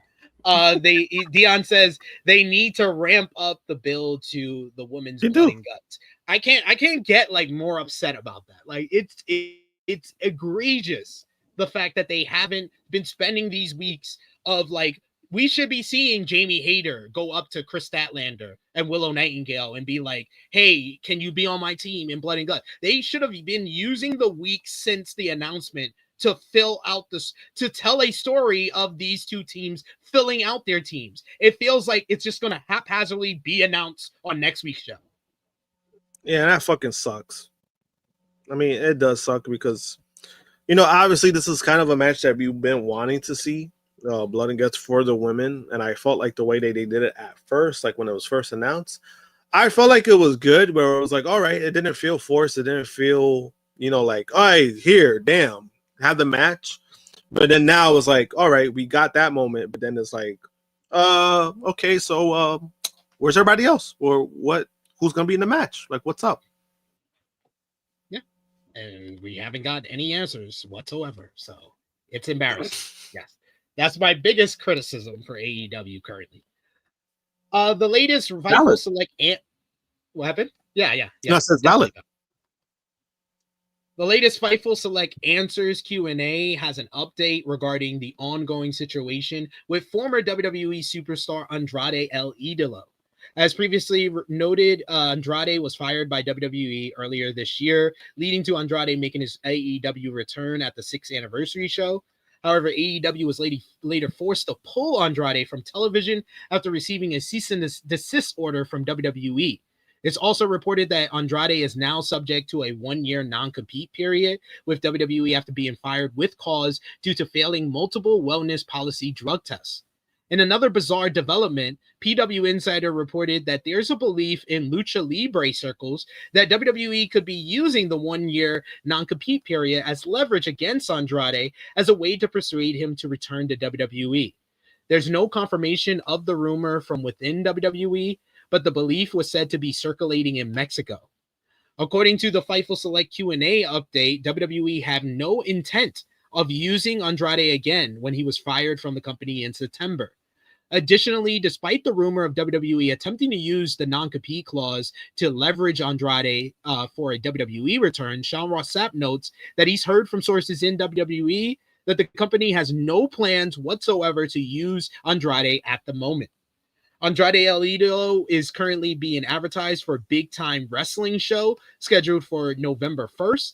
It's also said that that the wrestler is receiving a great deal of sympathy in the industry, as the non-compete clause with WWE is keeping him from working and making a living. The Wrestling Observer newsletter reported on Friday that Andrade is receiving a lot of sympathy in the industry due to the non-compete, keeping him from making a living, and he has yet to comment on his situation. Speculation is running wild about Andrade possibly returning to WWE, but recent backstage reports suggest that fans shouldn't expect anything soon. According to the Wrestling Observer newsletter, there are no active talks within WWE management about bringing Andrade back to the company. Despite online rumors, insiders have firmly denied that any such discussions are happening. Sources close to the top of WWE who typically know about major talent negotiations reportedly said that they've heard nothing about Andrade's name being discussed. One executive even told the outlet that the rumor wasn't true, effectively cooling the buzz around his potential return. In the Wrestling Observer newsletter, Dave Meltzer wrote, "For what this is worth, according to those in WWE, the rumors from last week that WWE is looking to now bring him back aren't true. One person near the top who would likely know, although there are lots of secrets, said he had never heard the name discussed. Another who would have known said the story wasn't true. Keep in mind, WWE is known for keeping some things that are a big secret. But I don't know if Andrade coming back qualifies in the same category as the Rollins fake injury, the Lesnar return, or the Cena heel turn, or the Punk return. That said, the WWE has had a long-standing habit of keeping surprise comebacks secret until the very last moment. However, those same insiders clarified that Andrade's situation isn't being treated as a hidden top-level secret. On October 25th, Andrade El Idolo commented on his current situation when asked on his Instagram stories, "How do you feel in your current situation?" The former WWE star said, "I have health, and that's the most important thing." Andrade is trying to keep his head up amid the discussion about his wrestling status. He took to social media to address the fans on Friday, sharing a photo of himself that was captioned, "Keep your head up. There's always light at the end of the tunnel." At the time, there's no word on when Andrade may return to TV nor where. He is advertised for a non-televised event, Big Time Wrestling, tonight. And the Wrestling Observer newsletter reported that there are no active talks within WWE about bringing him back right now. So this Andrade thing, I said it once, I'll say it again. I feel like this is going to help him in the long run. It's keeping him relevant in the wrestling world, and people are going to anticipate when he actually shows up on whether it's him being brought back to WWE or to All Elite Wrestling. Yeah, it's like a gift and a curse, pretty much. You know, like the gift part is like everyone is talking about you. The curse is that you really can't do much, so you got to just wait and see. Gotta wait. What happened, guys? Well, I wanted to ask the fans on X, what happened? Where's the free Andrade tweets, man? Like, we got to get this man out of, we got to get him out of Stanford institution. Like, we got to get him out, man. Come on. Got to get him out of Guantanamo Bay. Guantanamo Bay. What? Carnage, yes. Collision was taped on Wednesday following the show. Dion says, though, he says, "I don't believe that story at all. If they wanted to keep him, they wouldn't have released him in the first place." So there you have it. Yeah, I don't believe it. I mean, but then also, like, if you see the report, you see how it's worded. It, I don't think there's really no real merit to it, but it keeps, like Sid said, it keeps Andrade's name in the headlines. So I mean, it's benefiting him. I think it'll end up benefiting him in the long run. I do agree with that. A new report had an update on some names that we haven't seen since January. Private Party's contract status with AEW has been in question since the group has been pretty absent throughout 2025 since losing the AEW World Tag Team titles. Fightful Select reports that as of now, the two are still both under contract with All Elite Wrestling, and it had been reported in June that their contracts were expiring in the summer. However, that obviously does not appear to be the case. The site notes that sources in AEW implied that Mark Quinn and Isaiah Cassidy have deals that do not expire at the same time. It's conceivable, though not confirmed, that this could be due to injury time being added to one or both contracts. There is no word on whether they would prefer to stay with AEW or leave. Private Party's last match on AEW television was on January 22nd. The two lost the AEW World Tag Team Championships to the Hurt Syndicate at the time. Fightful Select notes that the Hurt Syndicate liked the team and advised them to spend more time in the gym to improve in their wrestling careers. Sources have indicated that the Hurt Syndicate have been quite helpful to the duo. Outside of AEW, the two have only worked one other matchup this year. They teamed up at HOG City of Dreams in March to pick up a win over Darren Richardson and Jody Aura at the New York City event. No word as of now as to when they may see Private Party next on AEW television. So it's time to 0 to 100. Krssi Love, what is the likelihood we see Private Party back on AEW TV? 0 to 100. 45%. I'm going to go lower. I'm going to put it at 20%. Okay. This all points to this being another situation of AEW icing somebody instead of fucking using them before they leave. I'm saying multiple times. I don't understand this fucking mindset of icing them, keeping them on the shelf. Because all you get is these reports, these talks from the fans, where they always bring them up and be like, "Where are they?" You help their buzz, you help the momentum. It's like the juxtaposition with WWE and Andrade. AEW's doing it with Private Party. It's stupid. Josh, what do you think? 0 to 100. I'm going to give it about, I'm gonna say 40%. There's a reason why I'm saying 40%. There's certain things that I do know. I'm just not gonna put it out there. I'll tell the crew after the show, but Yeah, that's how I leave it. Because I mean, I know both of the fellas. I've known the fellas for about 9 years. Santana, the same circle. Santana, Private Party, New York guys, New York crowd. House of Glory. So I know them personally. But you know, man, I mean, they have been putting in the work. The kids have been, you know, they're still working. They're still, you know, this dude Quinn. Have you seen how he looks? Oh my God, like that kid, he looks like a fucking monster now. Like, so whatever he's been doing has been working. But I would say about 40% just based off the conversations I've had. But 60%, I'm gonna stand on them leaving because yeah, that seems like it seems likely at this point. So yeah. Someone else whom a lot of people feel is likely to leave is Chris Jericho. The former AEW World Champion's attempt to file a trademark related to his stint with All Elite Wrestling has been blocked. In April 2024, Y2J filed the trademark the Jericho Vortex for merchandise-related reasons. However, as of October 2025, the trademark has now been ruled as dead and abandoned by the U.S. Patent and Trademark Office due to Jericho's failure to follow up within the set timeline. The statement from the USPTO reads, the application above is abandoned because we did not receive within 6 months of the notice of allowance issue date a statement of use or a request for extension of time to file a statement of use and extension requests. It has been further classified under failure to file timely SOU or extension requests.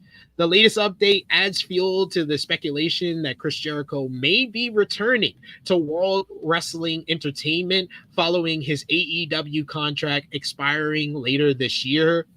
He's been in the news more often than not due to most recently announcing his slate of talent that will be included in the Jericho Cruise on coming up next year, which doesn't include anyone from AEW. Jericho walked out on his Learning Tree stablemates, Big Bill and Brian Keefe, in April following his loss of the ROH World Championship against Bandito at Dynasty. In the latest development for Chris Jericho, Kevin Owens and Chris Jericho were spotted together at enjoying an NHL match this past Thursday. The former WWE duo attended the Tampa Bay Lightning versus Dallas Stars match at Benchmark International Arena in Tampa Bay. Following their reunion, Jericho took to his Instagram to post a picture, and he captioned it, "Best Friends." We'll keep you updated on any and all Jericho updates whenever we get to them, but we got an update on the buy rates for AEW Wrestle Dream from a few weeks back. Wrestle Dream took place on October 18th in St. Louis, Missouri. Veteran journalist Dave Meltzer in the latest Wrestling Observer newsletter reported that the number of buys for Wrestle Dream was between 115,000 and 125,000. While Meltzer reported that this is in line with the set expectations, the company lost 14.4% in revenue due to Amazon Prime giving full refunds to viewers who ordered the pay-per-view from its platform. However, the Wrestling Insider claimed that such a financial hit would have been more significant a few months ago when HBO Max wasn't airing the pay-per-views. Notably, fans who ordered AEW Wrestle Dream via Amazon Prime faced significant technical glitches throughout the show. Later, the company acknowledged the inconvenience and offered a full refund to its customers. Meanwhile, Meltzer further stated that it would be wise on AEW's part to schedule its pay-per-views in the afternoon slot, citing the success of recent events like All Out. AEW Wrestle Dream featured Hangman Adam Page and Chris Statlander retaining their respective world championships against Samoa Joe and Toni Storm. It also saw Mercedes Moné beat Marina Shirakawa to win the interim Ring of Honor World Television Championship for the women. The event also saw the Hurt Syndicate defeat the Demand in a tornado tag to earn a shot at the AEW World Trios Championships. Brodito retained the World Tag Team titles against Konosuke Takeshita and Kazuchika Okada. Additionally, Kyle Fletcher retained the TNT Championship against Mark Briscoe, while Jurassic Express won $500,000 against the Young Bucks. The pay-per-view was headlined by the very violent I Quit match between Jon Moxley and Darby Allin, who finally managed to defeat his bitter rival thanks to an assist from a returning Sting. So, very good numbers for Wrestle Dream, in line with the buy rates for most shows. And this is one of the rare shows this year that did better than last year's show. Last year's Wrestle Dream did just under 100,000 buys. This year's Wrestle Dream much improved. So it points in the fact, we talked about it when we talked about the all-out buy rate numbers. It looks like this HBO Max deal has been like the biggest benefit to their pay-per-views so far, Josh. I'm kind of surprised with that, honestly.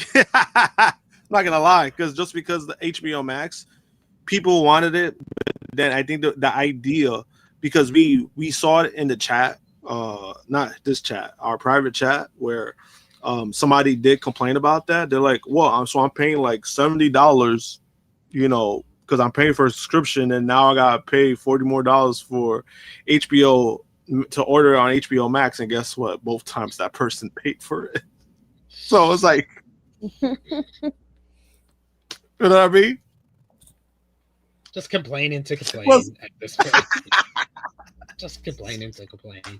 Like, but it was a great show. I'm glad it did good numbers for sure. But we got to do a very quick injury and return update on multiple superstars from AEW.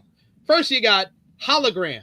He underwent knee surgery earlier this week. And as you may recall, the AEW Luchador was written off television due to the injury. He was assaulted by Kyle Fletcher. Hologram has now posted to Instagram to reveal his knee surgery is complete. He says, surgery, rehab, rise up. It was reported at the time that he was expected to be out for the rest of the year. Fightful Select confirmed the downtime on a report on Friday. Hologram was Aramis before signing with All Elite Wrestling. He previously worked with Lucha Underground, MLW, among other companies, and he debuted in the promotion in April of 2024. On behalf of THH, our best wishes for a speedy recovery and full recovery for Hologram. As previously reported, AEW star Wardlow suffered a torn pectoral muscle following Forbidden Door. Fightful Select Answers had an update on the former three-time TNT champion. According to Sean Ross Sapp, when last asking AEW about Wardlow, the wrestler is not expected back before the end of 2025. It said that many people were bummed out when in the company when Wardlow suffered his injury right after he returned after so much time away. The New York Sports Medicine Institute notes that healing and recovery time for a torn pectoral muscle, it can vary depending on the grade tear. Also, if the injury is repaired with surgery, a torn pectoral muscle can take from 6 months to a year to heal. Wardlow was previously away from AEW for over a year due to injury. After he was cleared, he stayed away longer due to filming the American Gladiators reboot. For Amazon MGM Studios. Fightful Select previously reported that it was possible that Wardlow could remain on TV in an enforcer role, but that has not been the case.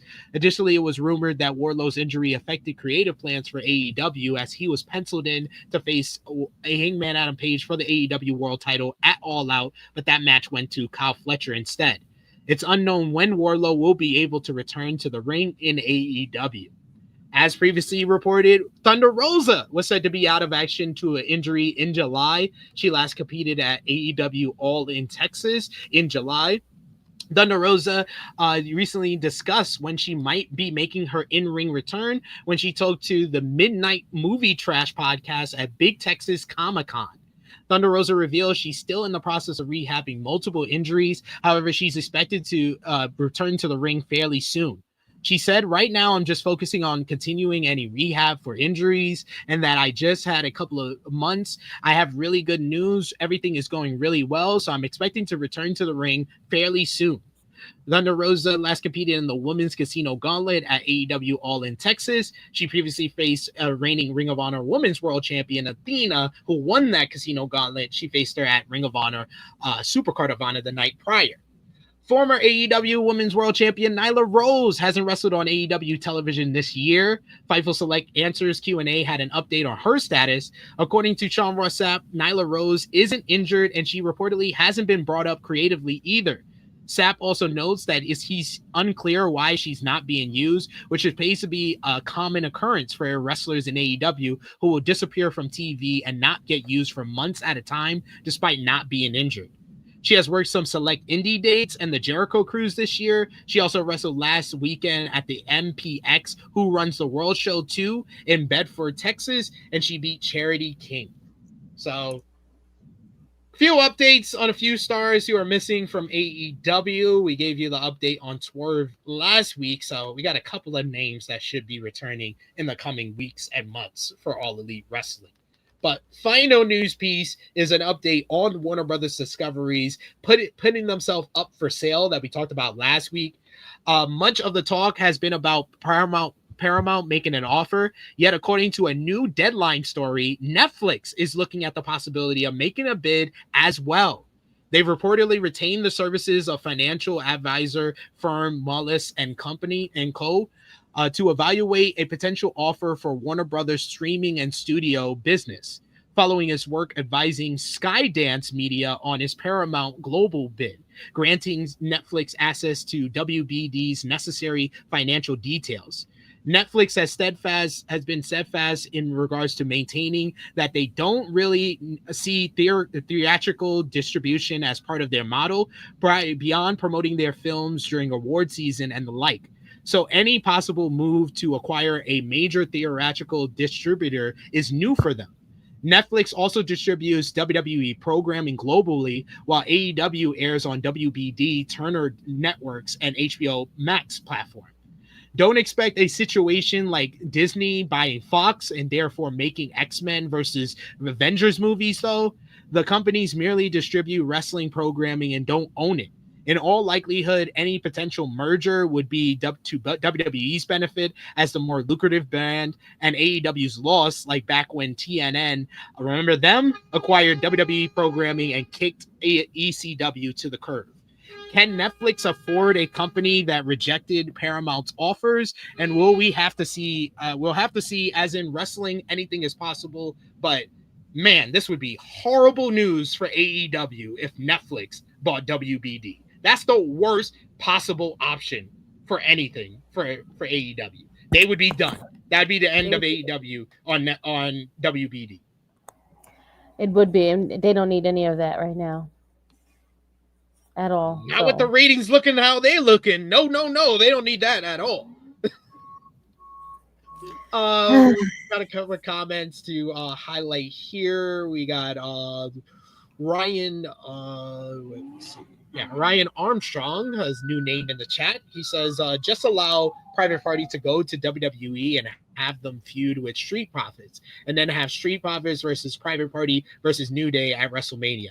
Ryan Armstrong, when did Dr. Umar start booking WWE? Because Triple H sure ain't gonna do that shit.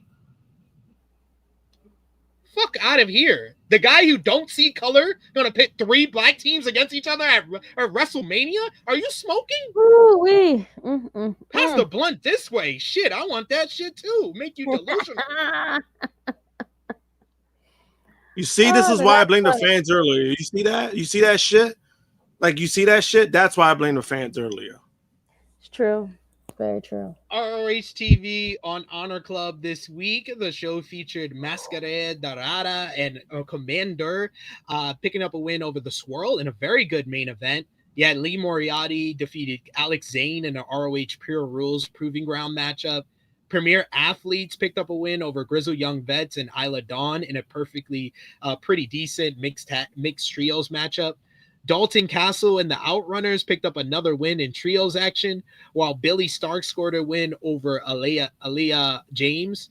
Don Callis family showed up on the show with Lance Archer and Rocky Romero defeating QT Marshall and Aaron Solo. Post-match, Callis family jumped the babyfaces until Big Boom AJ made the save and then hugged his former rival, QT. They will team as Boom and Doom to verse the Don Callis family on the tailgate brawl ahead of AEW Full Gear. Boom and Doom. Can't make it up. This is how much Tony Khan is relying on Don Callis. He got him in a fucking Ring of Honor feud. God damn. This nigga doesn't get enough TV on AEW television. Talk about full circle. Yo. Moving over to Japan, NJPW Super Junior Tag League is finishing up. It finishes tomorrow morning at the Homecoming. Day 5 featured A block action as Master Wato and Yo picked up a win over Hiromu Takahashi and Gato. You had Doki and Sho of House of Torture beat Clark Connors and Dake Nagai. Skateboard Bros defeated the United Empire. Day 6 was B block action with Taiji Ishimori and Robbie X of the Bullet Club War Dogs beating El Desperado and Kukai in a good main event. Ichiban Sweet Boys defeated Tiger Mask and Yamato. Kushida and Yuki Yoshioka picked up a win over House of Torture. And then you had Day 7 with the A block final. It featured House of Torture defeating Master Wato and Yo to win the A block side and advance to the finals at Tanahashi Final Homecoming. Day 5 this morning had El Desperado and Kukai defeat Kushida and Yuki Yoshioka to eliminate the latter from the tournament. And then in the main event, Bullet Club War Dogs defeated the Ichiban Sweet Boys, denying their right to become back-to-back champions of the tournament in a great main event to advance to the Super Junior Tag League final against the House of Torture tomorrow morning on Homecoming.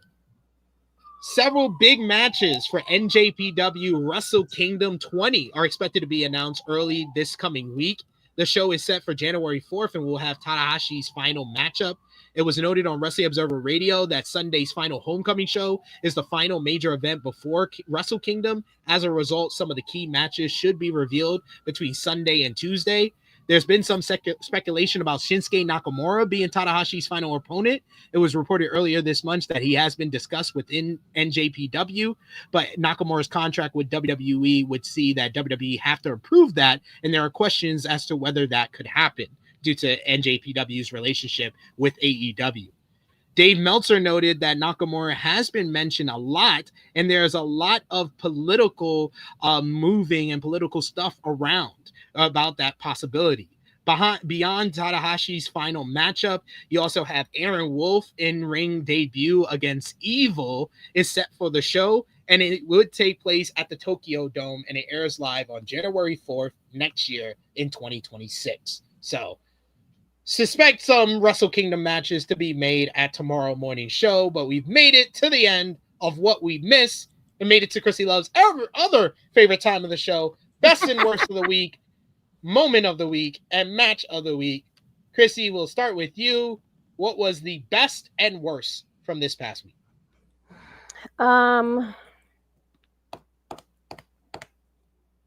Best of the week goes to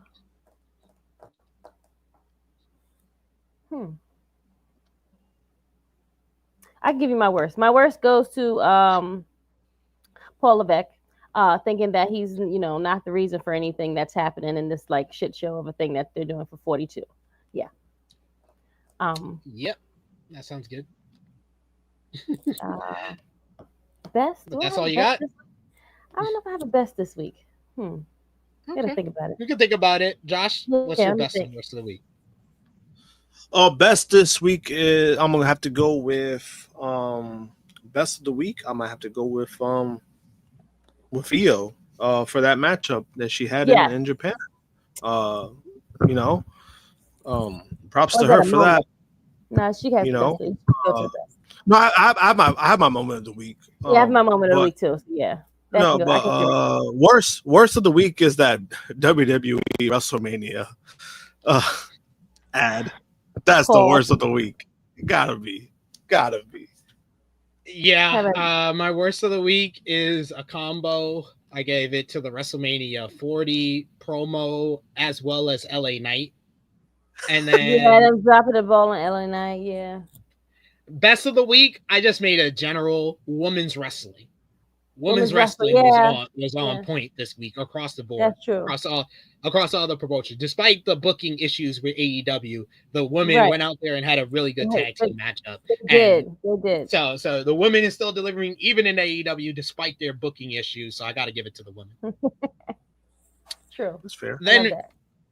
Then we got moment of the week. What you got? Hangman as Tony Schiavone. Definitely, it's the Hangman Halloween surprise. Same. That was my moment of the week. All right, and matches of the week. I only have 10. I'm proud of myself. Only have 10. Only have 10.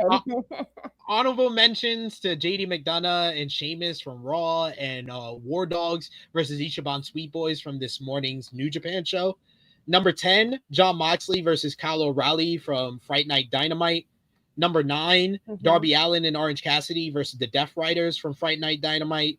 Number 8, Mystico, Masquerade, Dorada, and Espionage versus Ultimo Guerrero, Euphoria, and Volador Jr. from their Halloween special for CMLL on Tuesday. I'm actually going to move Moxley and Kyle O'Reilly to honorable mentions because I forgot to put a matchup here. I just realized. Okay. So number 10 is Darby and OC, and number 9 is the CMLL match. Number 8, Samoa Joe versus Hook versus Ricochet versus Lashley from Fright Night Dynamite. Was so good. Yeah. Number 7, I'm gonna go with Charlotte Flair and Alexa Bliss versus Bayley and Lyra Valkyria. Tag match. Number 6. No, number 6. Miko Ano versus Utami Hayashita from Marigold. Number 5, Victoria Yuzuki versus Maya Sakurai from Marigold. Number 4, Dominic Mysterio versus Dragon Lee from CMLL Heroes of Immortals on last Sunday. Number 3, Ilya Dragunov versus Nathan Frazier from SmackDown. I forgot to put that on my list, but I just remembered it. And number 2, FTR versus Jet Speed versus Jurassic Express versus Young Bucks. Number 1, IYO SKY, Mayu Iwatani, Marigold. Krssi. 5, it's going to be Samoa Joe, Ricochet, Hook, and Bobby Lashley from Wednesday, right? 4 is going to be Alexa Bliss and Charlotte Flair versus Bayley and Lyra. There you go, from Monday. 3 is going to be Hayter, Aminata, and the Sin Sisters. And then 2 is going to be Mox and Kyle O'Reilly. And then, no, I'll take that back. The tag match with FTR, the Bucks. Jet Speed, Bucks, and Jurassic Express. There you go. And then number 1 is going to be Io Marigold. IYO and Mayu Iwatani. Yes, thank you. Josh? Number 3, I'm gonna go with Dragunov versus Frazier. Number 2, I'm gonna go with the 4-way tag match from Dynamite. And number 1, the EO match from Marigold. Absolutely. See back in the chat, letting us know, hey THH crew. Jericho also said on Talk is Jericho this week, he's booked up pretty much the rest of the year with another of his bands. It's Chris Jericho, guys. Don't believe him. That's what I'm trying to say. We got final predictions for the 2 big shows this weekend. Tonight, Peacock, you got WWE Saturday night's main event for the Intercontinental Championship. Dirty Dominic Mysterio defends against Penta and Rusev. Who you got, Krssi? Krssi? Sorry. Sorry, yeah. And plus, we couldn't see your mouth either because the headline was blocking it. The headline, yeah, that's why I always keep moving my screen because the headline be like right by my face. Is it you said Rusev and Dom and who else?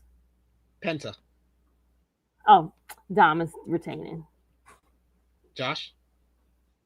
Dom's retained. I've Yeah, got no Dom. faith in nobody else in that match. Dom to retain for the WWE Women's Championship. Jade Cargill challenges Tiffany Stratton. Josh. I'm gonna go with Jade. I think it's you got to pull the trigger at this point. Yep. Yeah. Turn heel. You have to go all the way. Jade Cargill, new champion. Krssi.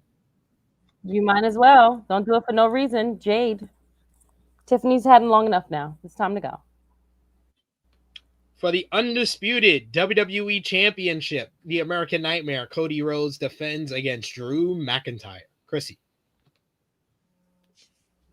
I would prefer Drew to win, but I don't see him winning.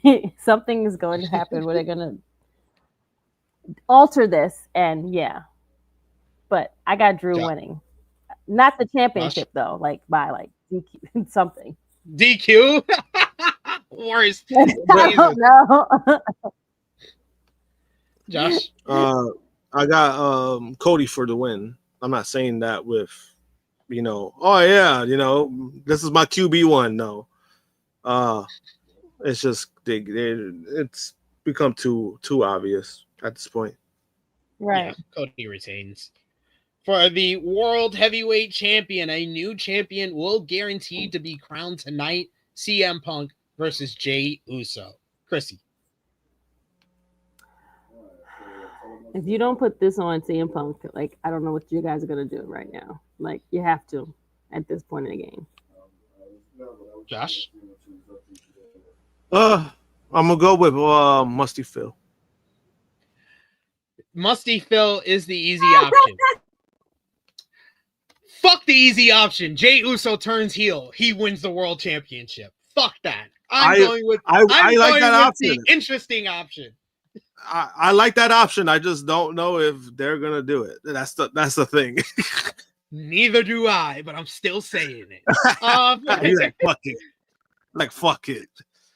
Tomorrow morning, NJPWWorld.com. NJPW's Tanahashi Final Homecoming. Only 3 matches announced. We got the Super Junior Tag League Final.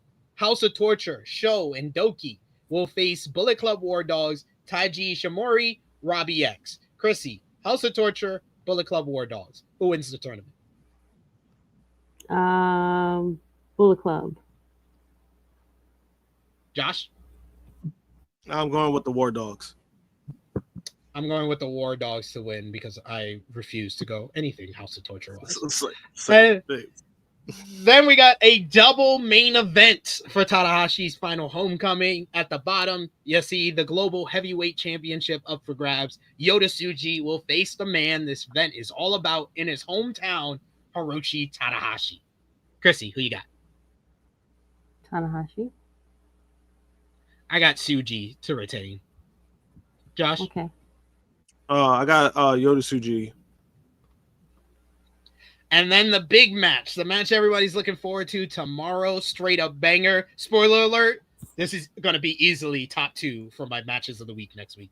Konosuke Takeshita defends the IWGP World Heavyweight Championship against the former champion, Hiroki Goto. Who you got, Krssi? Takeshita. Josh?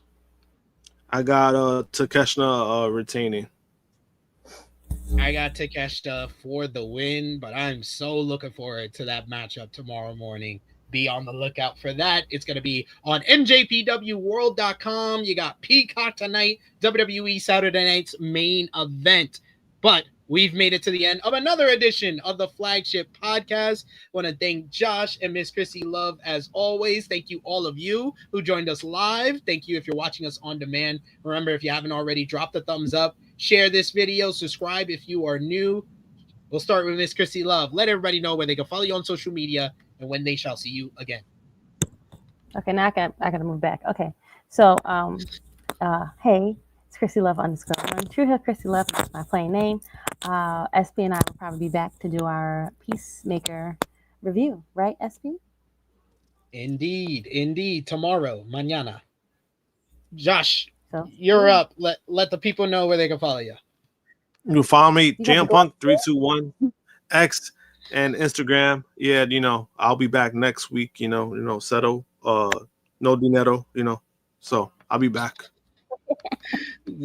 Mr. Zero no dinero here. You didn't did you even show them the zero dinero?